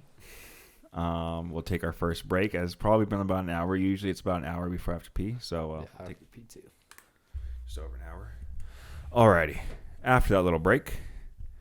So, as you're talking about that, like, watch what you plant in your head, right? Like, watch the thoughts that people put into your head. It had me thinking, like, let's see. I thought, there we go. All right. So I want to talk about planting seeds. And we're going to go to Matthew. I have it on here. So Matthew 13. It's a different version than what I have, what I'm reading. But I'll read mine. That one I have New International Version. But planting seeds, is probably one of the most important things that people don't realize they do on a daily basis. Oh, dang. What power mode on that motherfucker? But I do kind of want to touch on like what we were talking about. Wrap that up real quick. Like when people ask for signs. So I think mostly I see this a lot in relationships when people are dating each other. Mostly females. So a woman will be like, "Hey, God, show me a sign that this guy is not the right one. Show me a sign that he's not the best man for me, and there's something better out there for me." And then the dude cheats on her. And then he goes, "I'm so sorry, Samantha. I didn't mean to cheat on you. Brittany was just, she's the devil. She's a devil. She's evil. She seduced me like the snake seduced Eve." Okay, I'll take you back. Okay, thank you, Samantha. A few months go by. Samantha prays to God again. Thank you. "Hey, God, I need a sign. I think Brandon's cheating on me again. Just show me a sign." Bang. Brittany messages Samantha, hey, I'm pregnant with Brandon's child. I'm a month pregnant or whatever. Bang, another sign. And then this happens over and over and over. All these, again, it's mostly nothing against dudes, but dudes usually tend to move on, or the woman stay with the person that's cheated on them, or they cheated with. But women usually get screwed over by men in this situation more often than not. Like, they'll ask for these signs, show signs that this guy's cheating on them, or this guy's not a good person for them. And these signs are all there. They lay themselves out. A guy could have a kid that no one knows about, and then you find out, be like, oh man, I don't want to have kids with them, but I like this guy so much. I wasted all this time. I spent all this time. And they start making all these compromises. And you ask for all these things. You're asking for these signs. You're asking for everything, and God's presenting it to you. But yet you're allowing yourself to be stuck in that scenario, stuck in that situation for and people will and I've done this before. I say people, I've done this before. I've compromised. I've spent so much time doing this. Like, I don't want to make all that time go to waste. I worked at this. We'll use a job. We don't have to use a relationship. I've worked at this job for so long. They just promoted Steve over me. I've been here longer than Steve. I work harder than Steve. I deserve way better than this. And you've asked for all these signs and everything, and they promote someone else over you. Start promoting all these other people. Now you're bottom of the barrel of the job, but you spent so much time there. You think you could work your way out of it, but God's giving you all these signs to leave. He has something better for you, and you decide to be prideful and hold on to that. See, I just want to touch on that real quick before I go into Matthew 13. But do you want to say anything on that? No, I mean, that it just goes back to what I was saying. Like, we hold on to things that aren't meant to be held on to, and if you don't listen to the subtle signs, God's going to give you the drastic sign, and it's going to hurt worse. Your example of, I wouldn't say getting cheated on is like subtle as a sign, but it turned way more drastic when he found out that he got her pregnant too, and like, that's like really severing the relationship. And that's just a small example of many different things that we hold on to in our lives, and how we need to learn to leave it at the foot of the cross. Yeah. So, still kind of goes on to like what I want to go into is like planting seeds. So Matthew 13, I'm just going to read off here. All right. So it's Matthew 13, 3-9. It's Jesus talking to, I don't know who he's talking to. He's talking to people. It says, then he told them many things in parables, saying, a farmer went out and saw his seed. As he was scattering the seed, some fell along the path, and the birds came and ate it up. Some fell along rocky places where they did not have much soil. It sprang up quickly because the soil was so shallow. But then the sun came up and the plants were scorched. Then and withered away and had no root. Other seed fell among thorns, which they grew, and they got choked in the plants. Still other seed fell on good soil, where it produced crop, 160, 30 times what was sown. Whoever hears this, let them hear. Whoever has ears, let them hear. So, this could mean a lot. Like, it talks about seeds being sown, like seeds, planting seeds, right? Now, I just think of this like planting seeds in your mind. Some of these thoughts may fall along the path, and they get eaten up. For example, when we first wanted to start this podcast, right? We talked about it for, I think, a year ago before it actually got started. Maybe a year and a half before it actually got started. Mm-hmm. That seed was planted, but maybe it was first planted in, on the path. It got eaten up by a bird, and it got eaten up later. Or it was planted in good soil. It just took forever to spring up. Maybe that was a bad example. I'll use another example. Traveling, for example. We'll use traveling. I think I'm going to travel to California this year. And I think I want to go there. I want to go to the beach. Maybe go to see San Francisco. Go walk the Golden Gate Bridge. Do all these amazing things. But that seed fell on shallow soil on your head. So then birds came up and ate that. You're not going to California anymore. Then some fall on like the rocky path. Let's just say you want to date this person. All right, the seed's there. Everything's great. And then you find out some crazy things that just completely destroy the relationship. Like all these seeds. So where I'm going with this is All these seeds that you plant, you could keep replanting these seeds, right? You get these seeds, just because you plant it one time doesn't mean you can't keep replanting it. And these seeds could be negative thoughts. It can't always be the best thoughts. Like starting this podcast, for example, I think is a positive thought, a positive thing. But the same thing could be for trying heroin. I want to try heroin. First time I say that, could fall on shallow surface, gets eaten up by a bird. Never have that thought again.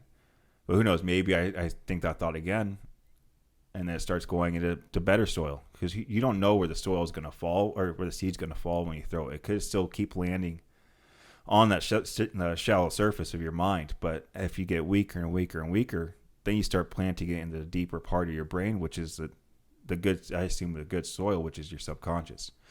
So now that thought of doing heroin went from a shallow falling that seed fell on the path, bird came and ate it. Now it's planted in some deep soil, and now my likelihood of doing that action is much higher.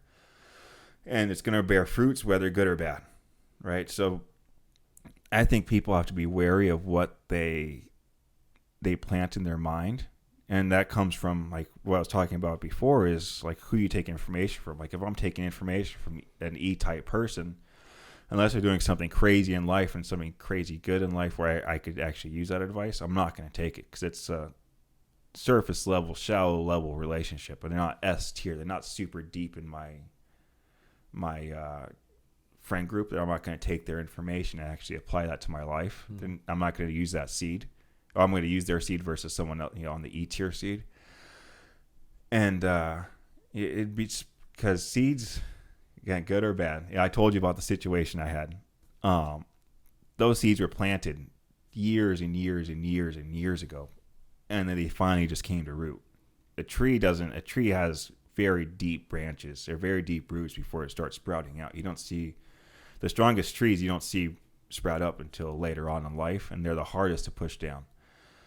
Use that same example with thoughts you put in your head. You put a negative thought in your mind, and you allow it to stay seeded in there without reharvesting, replowing out those seeds, plowing out the bad seeds, and trying to plant new seeds in that good soil. That bad seed's gonna grow and grow and grow and put roots in everywhere in your mind. All these different roots, and then it becomes hard to take that root out, because now this root is the seeds in so many different parts of your life. You can't just simply take the seed out, or else it's gonna have a cascading effect.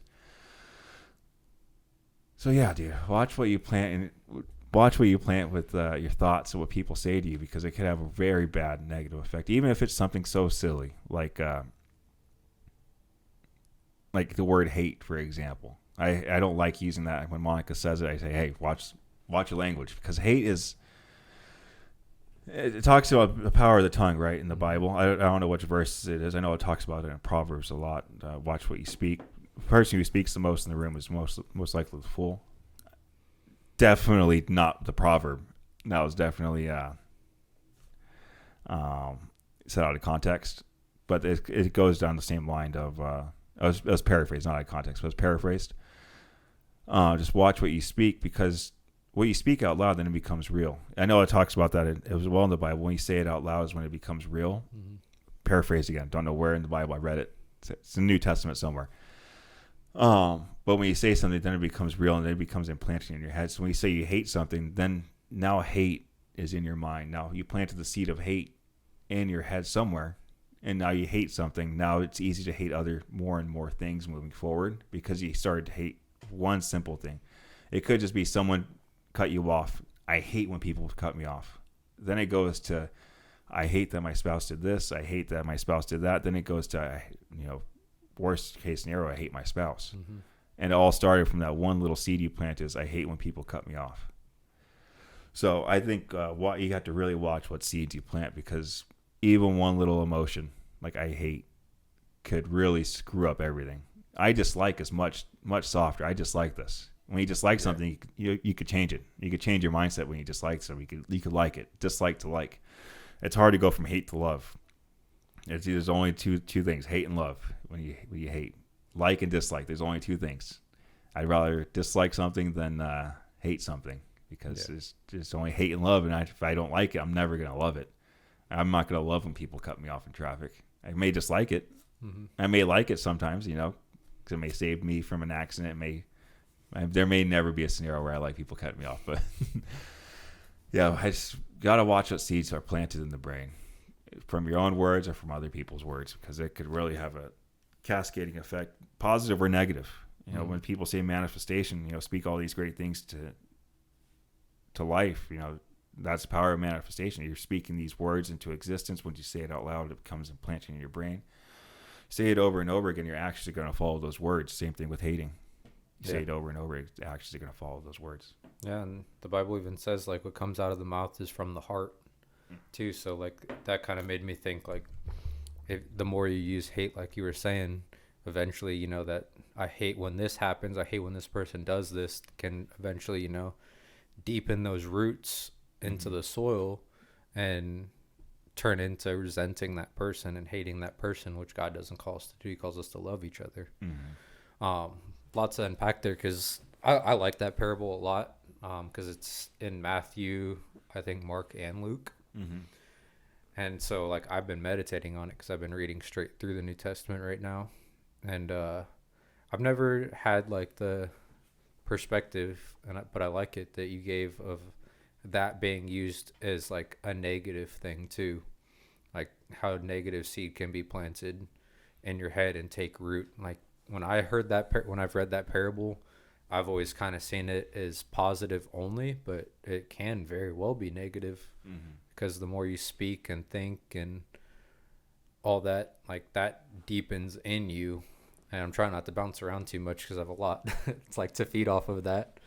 But like we were talking about music earlier, like listening to music, like you don't want to listen to someone's music and like their music, but then follow their life, because listening to that kind of music can put those thoughts into your head of drugs, lust and sex and robberies. And I'm just using rap as an example because that's typically the most like vulgar when it comes to stuff like that. And like, yeah, I've listened to a lot of rap music my whole life growing up, and I've never gangbanged, but like when I cut out that music, I just stopped having a lot more of like thoughts like that. Not that I ever thought about gangbanging or anything like that, but like, as a adult male, like lust is a big thing, right? Like that's something that's hard, whether you're single in a relationship, like having just that eyes for a woman in a lustful way is, committing adultery in the Bible. And so like when you're listening to songs about sex and all this stuff and it's normalized, like it gets normalized in your head too, and those roots deepen. And like that's just one example of many. It can be used in the drug situation with heroin or whatever it may be. But like I've just always looked at that parable as in like, cool, God can plant a seed in you, and he plants seeds in all of us. And some of us, like I use that parable as us being the ground. We have the choice of being rocky and hard topsoil where we never let that seed get into us and we just block God out our whole life. And then there's some where we start growing and stuff like that, and we grow around thorn bushes, which I look at that as like the people we surround ourselves with that kind of can bring us out of that life, which goes back to the importance of community and what people are filling you and preaching in your ear. Or we can have great soil, and we can accept God's word and do our best to live that out. And some bear fruit of 30, 60, 100. Like some of us might not have the ultimate calling of being a pastor, but we might have the ultimate calling of saving one person's life at a gas station. And maybe that we go to heaven because we believed in God, and our bearing of 30 fruit was saving that one person at the gas station. Or we're bearing fruit and being a pastor or a minister, whatever it may be, and bringing a lot of people to God.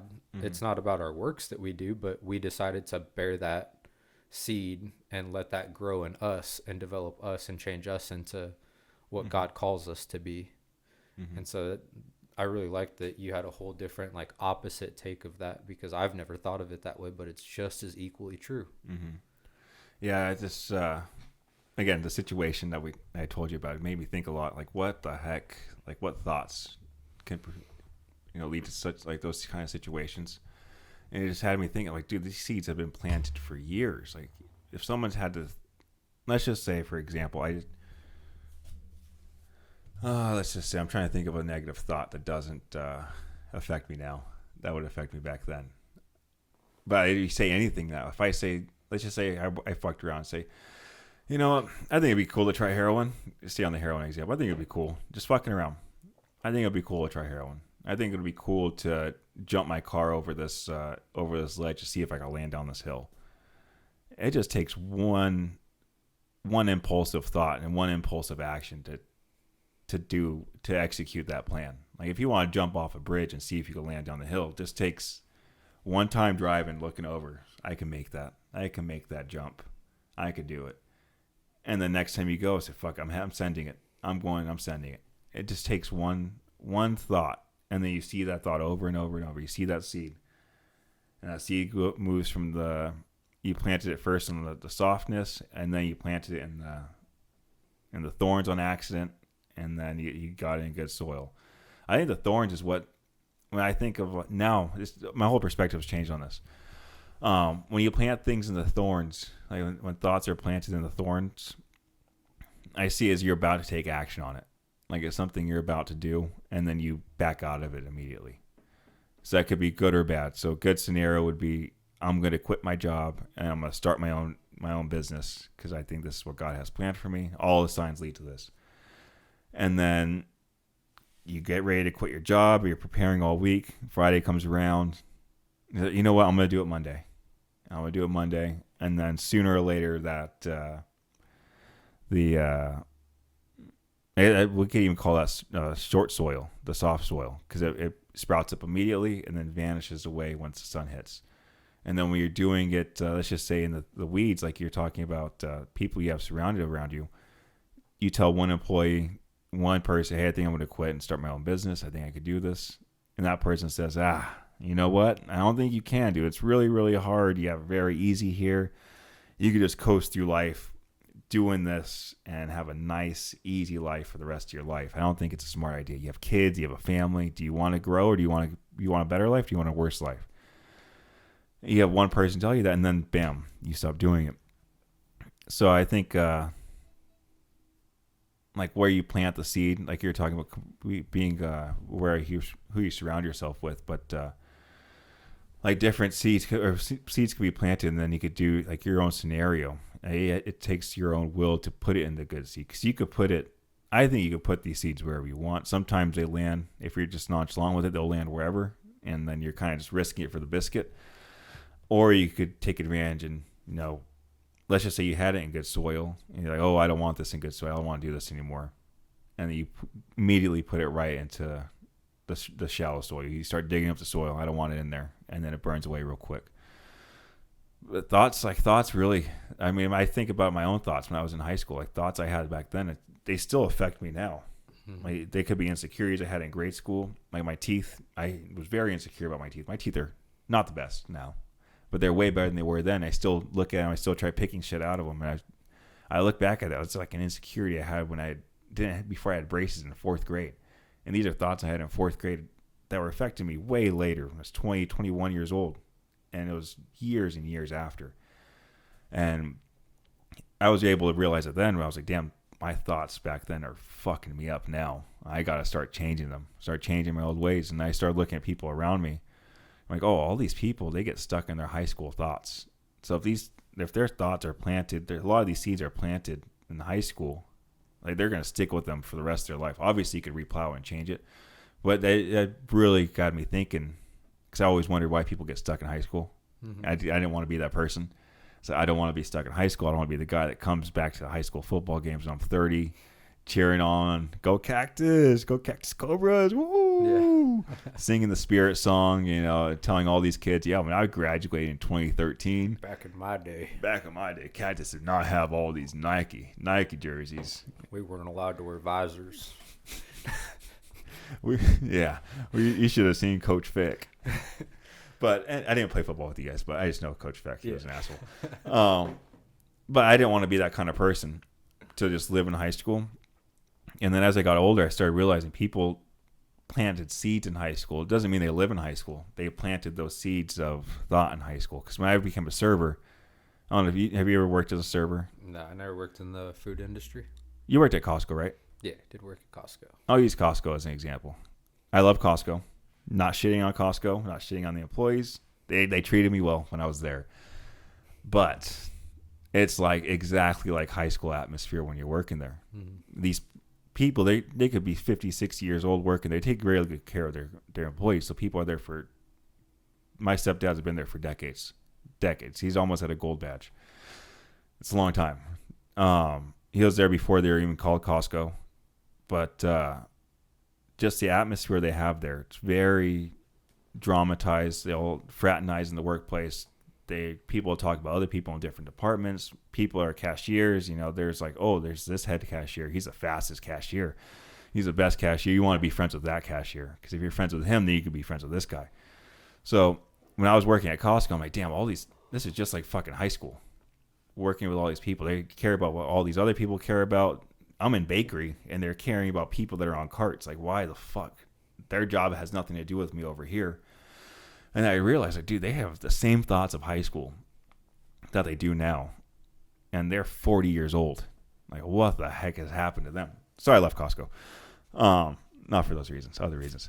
But I left Costco, and then I went to serving job in the same exact scenario. All these people are still fraternizing. Nothing wrong with fraternizing, but when it's affecting you and your livelihood, and your only people you're hanging out with are people you work with, it's probably not the best thing.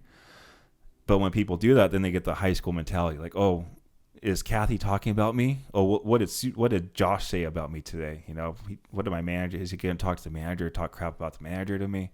Maybe I should go do that first. Maybe I should go brown nose and tell the manager, all the ins and outs of what people are doing, so that way I could get a head up. And again, dude, I just thought, like, a lot of these people, grown ass adults, living mentally still in high school, and I thought, like, and I'm thinking this now, like, rethinking it again as I'm saying it, like, no one replows. Like, when you plant seeds, and it goes back to the garden and the warrior and garden kind of. But when you plant seeds, like, if you're let's just say major crops, right? You see you used to see all these crops here in Arizona, but you see corn grow one season, and the next season you see a different crop grow. And then the next season you see another crop grow, because you have to keep going, taking out the old vegetables, old plants you had there, and then reharvest, replant new seeds. Mm-hmm. And if you're not doing that, not replanting new seeds, then your soil is going to be bad. You're going to have bad soil. Your plants are they're not going to be as good as they could be. It's because you're not going in there and reharvesting these seeds and taking out the bad seeds, because there's a lot of bad seeds. You got to take out the weeds. You got to take out all the bad players and what's going on. And if you don't do that, you're fucking your life over. You're staying back at that spot you started, that season you ended in. You're staying in that season. You're never leaving that season, and you're only staying there when you could just reharvest. It takes work, though. Like when people are reharvesting, they never say it's easy to reharvest. It's never an easy thing to plow everything out, cut everything down to the bare minimum, and then replant everything and then regrow it. It's people don't like starting over. Mm-mm. And that also requires a lot of self-reflection too, which is not most people's strong suit. Mm-hmm. Because nobody likes to sit back. And heck, I used to be one of those people where, I think relationships is a good, easy example of, like, people always have something bad to say about, like, an ex or whatever. And it's like, well, have you ever, look back at the things that you could have done better? Mm-hmm. Like, cool, not saying that, you're in the wrong, but, like, if you're not looking back on, and not just relationships, but anything in life, on, like, dang, where could I have been better in that situation, whether it's at this job, in my family, in a relationship. Mm-hmm. Like, you have to have that look in the mirror and acknowledgement and discipline to tell yourself, like, hey, I was wrong here. How do I reflect and not make that same mistake again, instead of letting that just deepen its roots into you, and doing the exact same thing in the next relationship, in the next similar job or situation that you come across, to where you're making those exact same mistakes and probably getting the same result. Mm-hmm. So, I mean, that's just huge, because like I said, relationships is just super easy to use it, because everyone, not everyone, but majority of people always like bash, like their last partner and stuff like that, or their old partners. And like, I look at that as a maturity thing, like moving forward in life. Like, I mean, I know you've been out of the dating market for a while, but that's like a red flag these days, is like, depending on how they, not just how they talk about like their past relationships, but how they talk about anybody. Because like, I personally don't like bad mouthing people, because one, I don't know what they're going through. Two, I'm not perfect. But to be able to have that reflection and stuff is just another, it's having good soil, rather than just being shallow, unplantable soil, and going back and reharvesting and planting good things in your mind. Yeah. Yeah, I was going to go in. I don't know where it's at in Romans, but there's a kind of talks about like baptism and rebirth and transformation. It's hard to transform, dude. Like, I'm still reading Jordan Peterson's book. It's taken me forever to get through it. I have to keep rereading it, re-listening to it. It's really good. But he talks about like transforming, because when you reharvest, you're pretty much transforming the dirt. You're redoing everything. You're transforming from, let's just say, corn to cotton. Like, you're completely going to a new plant, new soil, and it's not easy to do. And same thing with life. Like, when you're trying to become a new person, let's just say you never followed God before, and you want to start following God, and all you do is go get baptized. Like, when they tell you get baptized, you're supposed to be transformed, and you're supposed to transform yourself and be transformed after you do that. But if you're not following and truly believe transformation, it's going to be hard, because when you want to transform, you have to kill your old person. Like, you have to kill your old self, right? Like, if I'm not who I was even a year ago, I have to kill myself. I mean, it sounds bad. I don't really mean it in the literal sense, but, kill the old self. Get rid of the old self and become a new self as much as you can. Like, I try to become a new person.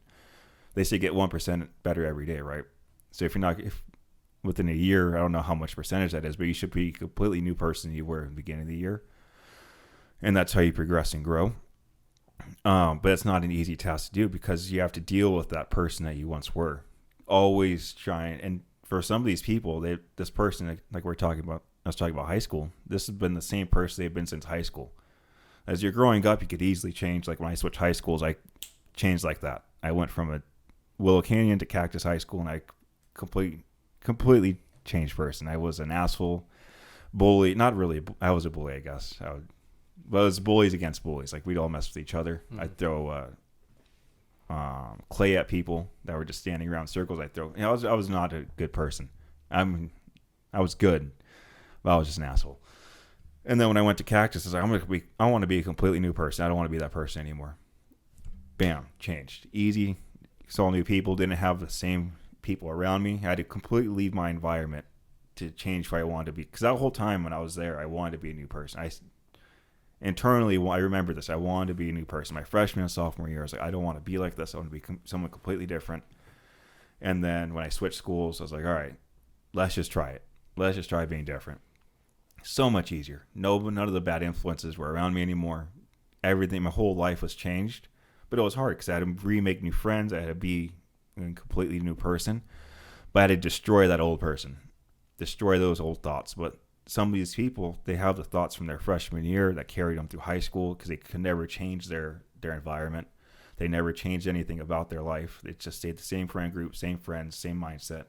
And then even after high school, they still had the same friend group, same mindset. Might have just gone a little smaller friend group, but that same mindset's still there. That same character still there. And now it's become, instead of being an easy battle, like an easy, level 20, you're level 40, and this is a level 20 battle. You're double the skill points. It's now you're fighting a boss that's level 60. You're level 40, they're level 60, and that's a hard boss to beat because now you have to level yourself up in order to fight that beast. And oh, you're looking up a verse. Yeah, you go ahead. I got you. So as you get older, that character that you've been since high school gets stronger and stronger as you get older and start leveling up. That's been leveling up. That character has been leveling up. So you're learning all these new things. Let's just say you've been working in the restaurant industry your whole life, and now you want to switch it up. But your whole life, all you've known is restaurant industry. You never left it. And it's going to be so hard to destroy that thought of leaving that industry and going into something new. Because when you go into something new, you have to start from the bottom and re-transform your whole life. Even though, starting at the bottom is, maybe be a little bit below where you're at now, but you may be able to potentially skyrocket above by just taking that little risk and, re-transforming the mind. What are we looking up? Trying to find it exactly.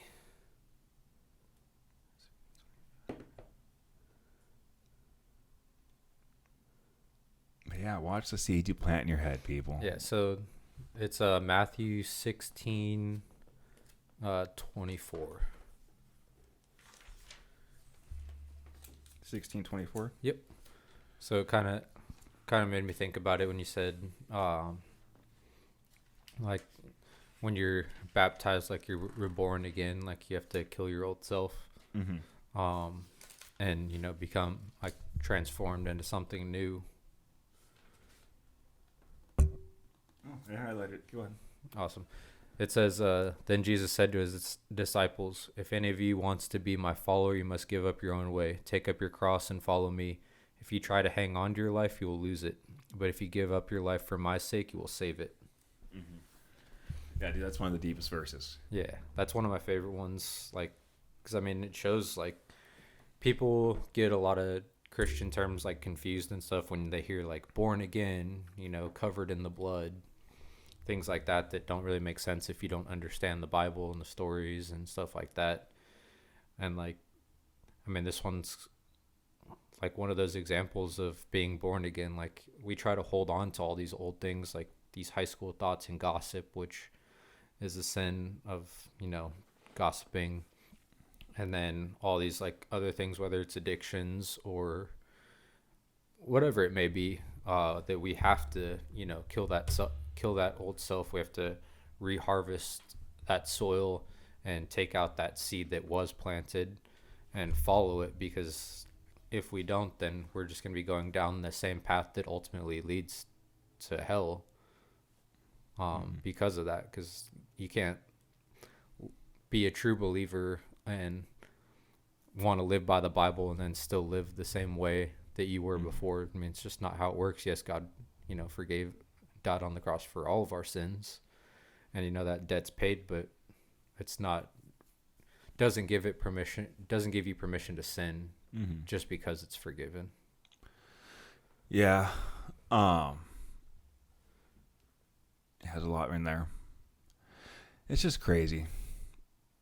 Like I was just thinking about like mushrooms and stuff, because you're saying I guess that's a good way, because you're saying like covered in the blood, and I started thinking like mushrooms, and then I went down this little path in my head. Curious how those two connect. Enlighten me. With covered in blood. Yeah. Well, so you want to know where my thought process went for a brief second during that? So when you said covered in blood, the blood of Jesus is obviously the wine. And then I think we talked about this before, but like the substances that were in the wine were possibly ergot, which is LSD, which is kind of like psilocybin, which is like mushrooms. And I was like, well, covered, what they don't understand is you cover yourself in the blood when you eat these mushrooms or you have this ergot wine. But that was my thought process. And I got into like, because I did a lot of deep dive research into why these things are illegal. Like, why is weed illegal? And why is psychedelics are illegal? Because I really, truly think that they're part, like, doing them, I don't know if you've done them, but doing them, even in small doses, it helps. I think it helps get you closer to God, and whatever God may mean to you. But it helps me feel closer to God whenever I read the Bible. I like to smoke right before, because then it puts my thought process in a different mindset. Whenever I microdose mushrooms, like, my whole world changes. I cannot get mad at anything, no matter how bad someone does. I did it when I was knocking doors in San Diego. Yeah. Nothing could affect me. And if you ever done door-to-door stuff, or if you ever had someone come to your door try to sell you something and you got frustrated with them and yell at them, that happens to probably 80 to 90% of the doors that open. Nothing could have bothered me. I was so happy. I was like, wow, this is great. And then I thought, I've done like huge heavy doses that have made me broke time and space, and I thought I became Super Saiyan. So I think if you use these things correctly, like I think they can, that's what I think covered in the blood means, is take these things in sacrament. Obviously, we talked about this before, but you don't take the you don't drink the blood and eat the body of Christ every Sunday. Right. You do it every once in a while, maybe once a year, twice a year. Yeah, in remembrance. And same thing with psychedelics. You don't do that. You don't do that every day. You don't do heavy doses every day. You can probably microdose. When you microdose, it's a very, very small amount. Nothing too insane that's going to affect you.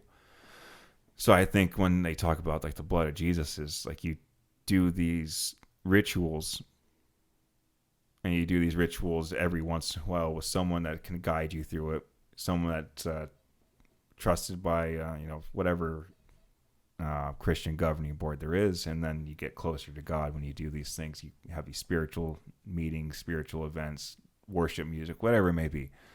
But that's what it means, is like when you do communion, is what that is.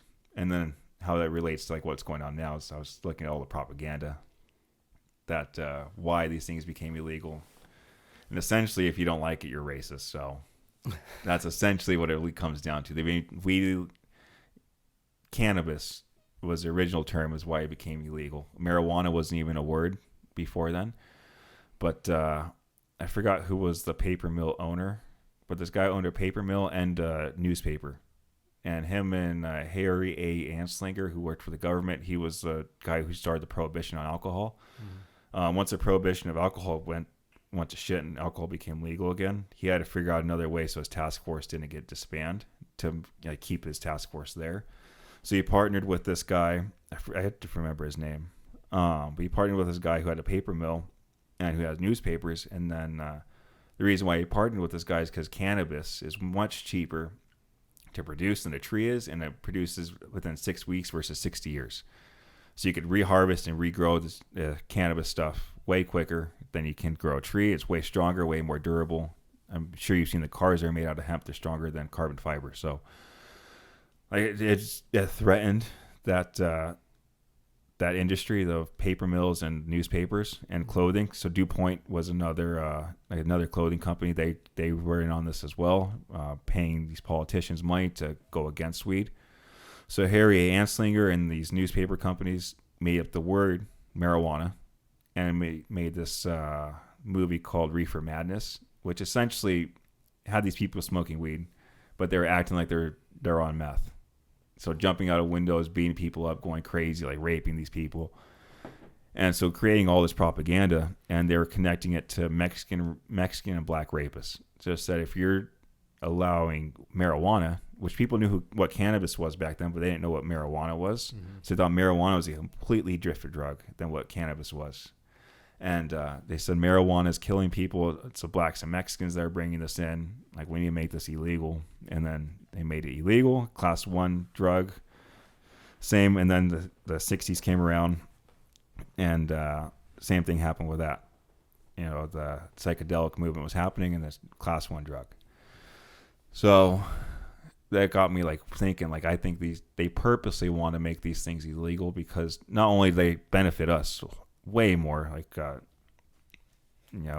economically, but maybe spiritually and mentally as well. Because if we come what they call awakened people, they have no control over us. And if governments have control over us, then we can't become awakened or become closer to God. And this is me thinking out loud. Like, maybe when we're closer to God and do these things, let's just say there's 2 days a year. I don't know what it said, maybe says in the Bible or whatever, when you do these things. 2 days a year that all you do is do that. You do your mushrooms, you do your acid wine, and then you go to church 2 days a year. And if you do that, you're closer to God, and you can't be controlled by government. But government wants to control the population. So I think all these things are illegal because they don't want us to really be closer to God, which goes into like my questioning of like why they take books out of the Bible. Like who was the governing board? Who has the final say in what goes in the Bible, what comes out of the Bible?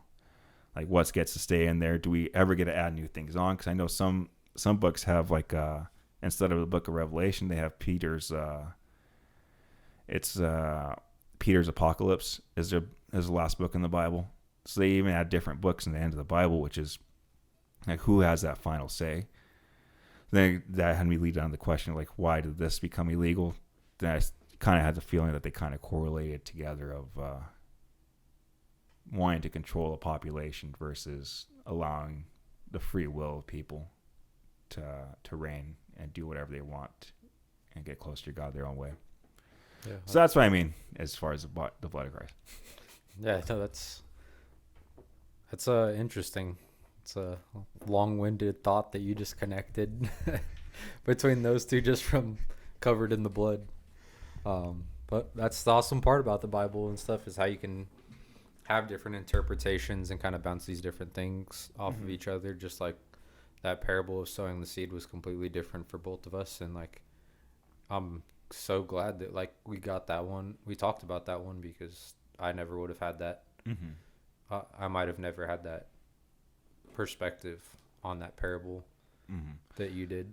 And parables in general, dude. I mean, we could probably just in the future we could just do 2 parables per session and probably have 2 or 3 hours of conversation about parables because they're literally all meant for interpretation. Like, how do you interpret? You can interpret that so many ways. Like you said, God's planting these seeds. Like, if I'm doing well, it's a good harvest. If I'm not doing well, it's planted on people are taking my harvest. People are taking my seed and they're using it. They're replanting it. Or God's taking the seed and replanting it somewhere else, giving it to someone else, which could be true as well.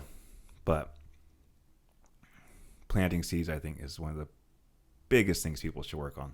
And it could all start off with just one simple word, changing hate to love or hate to dislike, and then to like. It's much easier doing that, dislike to like versus hate to love. So yeah, and you can plant seeds for other people too. Like in just the way you carry yourself every day, like living how God calls us to be in the world and to love each other. Like it's hard because it's not easy to love everybody, truthfully. But having that compassion and calling to, react to different things differently and stand out to people might be planting a seed in their life that, and like our job is just to plant the seed. Our job is not to, bring people to God. God's going to do that himself, but to live out the way God calls us to and to show that as an example and to plant the seed in someone's life, God is going to water that on his own. We might just be a tool that's used for that. And so it's the seeds that we plant in ourselves and the seeds that we plant out in the world that ultimately bring all of this together. And it could be seeds of encouragement or discouragement as well to others. Like you could tell me something like you want to quit your job and start something new, but again, like we were talking about, why would you want to do that, dude? Like you have such a good thing going for you, like you're stupid to do that. Or I could be encouraging, like, dude, I fucking believe in you. You got this, you could do it. And both those, what I tell you, plant 2 different kinds of seeds in your head, right? Yep. All right, Dom told me he thinks I could do it. All right, fuck it. I'm put my 2 weeks in. I'm going for it. Or Dom and Philip told me. Or it could be like 30 other people told you no, but one person told you yes, and that one person that told you yes helped you project your life to completely different where it would be today or where it was at before. Yeah, dude. I don't know if you want to end it on that. Do you have anything else to add to this, or? Oh, I mean, I think that's a pretty good spot to end it, but I had somewhere that I was like going in my mind. I'm trying to like catch that thought before it completely escapes. Don't worry, I could talk for a little bit while you try to find that, because I do that all the time. I'm still trying to find. There's some thoughts I Yeah. had before. I'm like, dude, what do I want to say? And then I was looking up verses in the Bible. I'm like, I know it talks about transforming and how hard it is to transform. Uh, but while you do that, there's another verse in the Bible about planting seeds. Like, watch what you sow. Yeah, while you do that, I do remember. Oh, go ahead. So when, like, I was just thinking about like how it goes, how you just said it goes both ways and stuff like that. How 30 people could tell you no, you can't do this, and one person will tell you you can. And it just, I don't know, it clicked. How many people like to tell you that you can't more than you can? Mm-hmm. Like, especially when it comes to, taking risks Mm-hmm. and like leaving a job and starting something new. Like, most people will say you can't just because they were too afraid to. Mm-hmm. And it's crazy how much we feed into that and let those thoughts like come to life because of another person's experience or lack thereof. Mm-hmm. Because I don't know about you, but like starting like door knocking back in the day, like, oh, commission only, like, you sure about that? Mm-hmm. Like, Yeah. it's hard, it's this, it's that, but not like, oh, well, you could do really well and retire early, or Mm-hmm. you could learn all these skills that carry on into later life, or this and that. But that's Mm-hmm. not what most people told me, Yeah. and that's typically not what most people tell other people, like in similar situations or Mm-hmm. anything like that when they share. So it just like kind of came full circle about having those S tier friends that Mm-hmm. pour that good into you, and how important it is to only share things like that with people that are going to pour Mm-hmm. into you Yeah. positive. Yeah, no, if someone does that to you, like let's just say some random person goes up to you and says, "Hey, dude," not even a random person. Let's just say someone consulting you. They kind of know who you are, but they don't know you fully. Let's say they've seen you around at work, and we'll use fitness as an example. But hey, dude, David, I see you work out. You look fucking jacked today. Don't mean to come off weird, but I want to start getting into the gym. Do you think it's hard? Do you think it's worth it? Like, should I do it now? I'm an overweight 40-year-old guy. Like, I have a family. I only could do like 30, 40 minutes. Do you think it's worth it? And when you think you're going somewhere and then you forget. Yeah. Because I have this whole story. I'm like, did I already say this kind of story? Like, am I just retelling my stories over and over, but just in a different way? I didn't want to do that. Just do it. Um, Send it. but you could, like, someone could come to you and say, like, hey, like, I want to go lose some weight. And some random person. Oh, okay. So all right, I know where I'm going with this now. So some random person you don't know too, because it's not like an S tier person. He could even be like not even a friend, not even an E tier level 5 friend. He could just be some person you work with, coming to you like, hey, dude, I see you work out. Can you give me some tips, or do you think it'd be worth it for me to even try? Like, I'm this old person. I could barely walk. I could probably walk, do the bike a little bit, maybe sit in the sauna, do a little bit of weights. You think it's worth it for me to go 45 minutes to the gym? I think it's, either two options. You have a few options as a normal human, right? Option A, fuck no, dude. You're not ready for it. You probably shouldn't get in the gym. You should just settle where you're at. This is the best you're going to get. It's option A. Your option B, yeah, sure. I think you could do it. A lot of people do and they quit. Just give it a try. Or, what I think the Christian value is, and I think this is what Christians should be portrayed as, is, yeah, dude, I think you should do it. Why? Because you're going to be better off for it.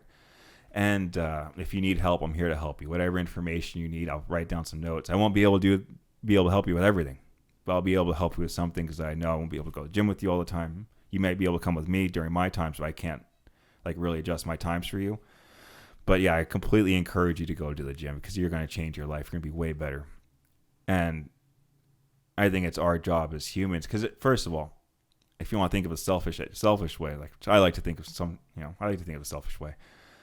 Talking good to people and pouring into people like that person could lead you to someone else. Like, just because you help that one person out, you got his mindset right, he could talk to one person that could give you a job that could change your life. Like that one person can lead you down to your next career path, your next thing, all because you gave them words of encouragement. And then they found out, let's just say you're looking for a new job. They found out, oh, my uncle will really use you. You're way better than me. He didn't want to hire me because I wasn't that good, but I know you could do way better than me. Let me introduce you. Bam, now you're starting a whole new career path because you helped one person out. Now, if you do this to everyone, imagine how many acquaintances you'd have, or how many just contacts you would have to just you helped them out one time, one good deed. They're going to remember that one good deed. They're going to remember, oh, David was there. He told me he encouraged me to do this, change my life. Yeah, I'll help him out. Whatever he needs help with, I'll do my best. If you want to do it like a selfish act, like that's going to get you way more friends, way more opportunities versus, yeah, no, dude, you shouldn't fucking do it. You say, no, you shouldn't fucking do it. They're going to remember that as well. Their life goes to shit. Like, oh, David's leaving. Good. I can't stand that guy. He ruined my life. He ruined my whole mindset. I wanted to go work out, and he told me, fuck off. It wouldn't be worth it. And then if you go the neutral approach, like you don't neither gain nor lose anything. You're just a neutral person. So I always think Christians and everyone, but specifically Christians, should go with option 3, which is high encouragement and helpfulness. Because that's how Jesus, I think, would be. And we're supposed to live in that as close to him as possible. I think he's always encouraging and loving and helping people out. So I don't think it always comes from a negative place. Even if they choose like the first option, they might have the best intentions behind it. I guess like fitness example wouldn't be a good one for this, but like for the door knocking one, like they might have, no, you probably shouldn't do that. It's hard, make living off only commission and stuff. You have bad months, all this. Like they might be coming from a good place in their heart, but they don't realize that the detriment that they're doing to the person that has like the high hope in themselves too. Yeah, I would consider that though like more of like a neutral approach. Like, yeah, it's gonna be hard. It's gonna be commission only. Like you have good and bad months. Like it's not versus like we'll use just door to door. Like, dude, you're not gonna fucking do shit in door to door. Do you know how hard it is to do that? Only like 3% of the people make over $100,000. Like, what the fuck are you thinking? Don't do that. You're not meant for that. It's not you. You're an introvert. You don't even talk to people you don't even talk to girls when we go to parties. What makes you think you're gonna talk to someone to sell them, alarm system or a solar system? Like that's not what you're meant to do. Just stay at this job. I think that's more like an option A. Like I think the way you kind of came at it was more of like a caring approach. So that still could be more neutral, still kind of be option 3, like caring, like you're caring for them, but not really encouraging. Versus the first option is like completely disrespecting their thought process, like not even taking them into consideration, disrespecting their emotions. Like, dude, you're not going to fucking do it. Like, who do you think you are? Like doing that, like that's not you. And obviously it's their opinion, but that seed, like we're talking about, gets planted in your head, and now you're not making those decisions because of that one person's words. Didn't mean to cut you off, but I just wanted. Oh no, I mean that was pretty much where I was like kind of just wrapping it up. Like even though like they might come off in even the neutral position, like they might not have the best or they might have the best intentions with it, but doesn't make it right either. Yeah, because you gotta even if you're still trying to like kind of tell them in a delicate way of realities and stuff, whether it's from experience or just personal opinion, like there's different ways you can encourage and uplift people while still kind of like leveling it out. But I don't think that the world is very good at that. And like I think there's a time and place for bluntness, but not when it comes to uplifting people and being a good person to the people that come to you with that kind of stuff too. Yeah, and that could come with relationships as well. Like let's just say I came to you, say, dude, I'm not feeling it with Monica anymore. Like it's just not good. You could give me those same options without even digging deeper, like not even knowing the real answer. Give me those same 3 options, and if I take option A could be completely different. Like, fuck yeah, you should do it. Like, fuck yeah, I don't think you should do that anymore. I think you should get out in the real world. And then neutral, and then option 3 could be like, oh, dude, are you sure? Like, dude, you have everything so good. Like, I don't think you should probably reconsider your thought process. make sure you're making the right decision. So I guess it could be like either way, like because when someone wants to make a decision, like I that would obviously be a bad decision for me. I'd never want to leave her unless she did something stupid. But like there's people that come to you with a stupid idea, like a stupid for them idea, and that you could be coming off as like an option A. Like it could be option A to us, but like to them, like I could be saying it to you, but it comes off as an asshole to you, like what you're saying. But to me, it comes with intent. Like I'm looking out for you. Yeah. So I get what you mean. Yeah. So I guess it goes up to interpretation as well. Like interpretation of who's receiving it. You have to be a good communicator, which, like you're talking about, hardly anyone is nowadays. Yeah. No one. I think. I mean, just even have. I think everyone should start a podcast, even though there's so many out there. Just because even having these conversations, I've gotten so much better at talking to people. I've gotten so much better at understanding and listening, and just communicating better, not being such an asshole and being so blunt. Before this, I was just straight to the point. Bam. Yeah. I don't want to hear it. Straight to the point. Like, conversations. What do you want? Yep. Cool. Boop. So, yeah, I like the interpretations. But you want to wrap this bad boy up? Yeah. I mean, we didn't have any like questions or anything to answer. Yeah, we don't get questions. You don't comment. If you guys want, go ahead and comment on this video. If you guys made it this far, 2 hours deep, comment anything you guys want us to know, and then or go over. But I think next week I'm gonna bring in some more information on the Book of Enoch and the other books taken out of the Bible. I think that'll be fun to explore a little bit, and then whatever you want to bring as well. Yeah, sounds good. I'm kind of dig into that a little more. I'm not as familiar with the forbidden books. And then if we could go into that as well, like the deep conspiracies of like why the Vatican has all these deep archives no one's allowed to go in, and what's in there, and all this crazy stuff. So yeah, I'll have to do my research, that's for sure. Oh yeah, definitely me too. I'm gonna do a lot of research on that one because I'm still reading this thing, so I have to do both books at the same time. But yeah, Dave, anything you want to say? Was that your foot? My bad. No, I mean, if you don't know God, it's the best decision you can ever make by accepting Him in your life. Mm-hmm. Speaking from experience. Yes, sir. All right, it was fun having you on again, dude. All right, bro. Till next week.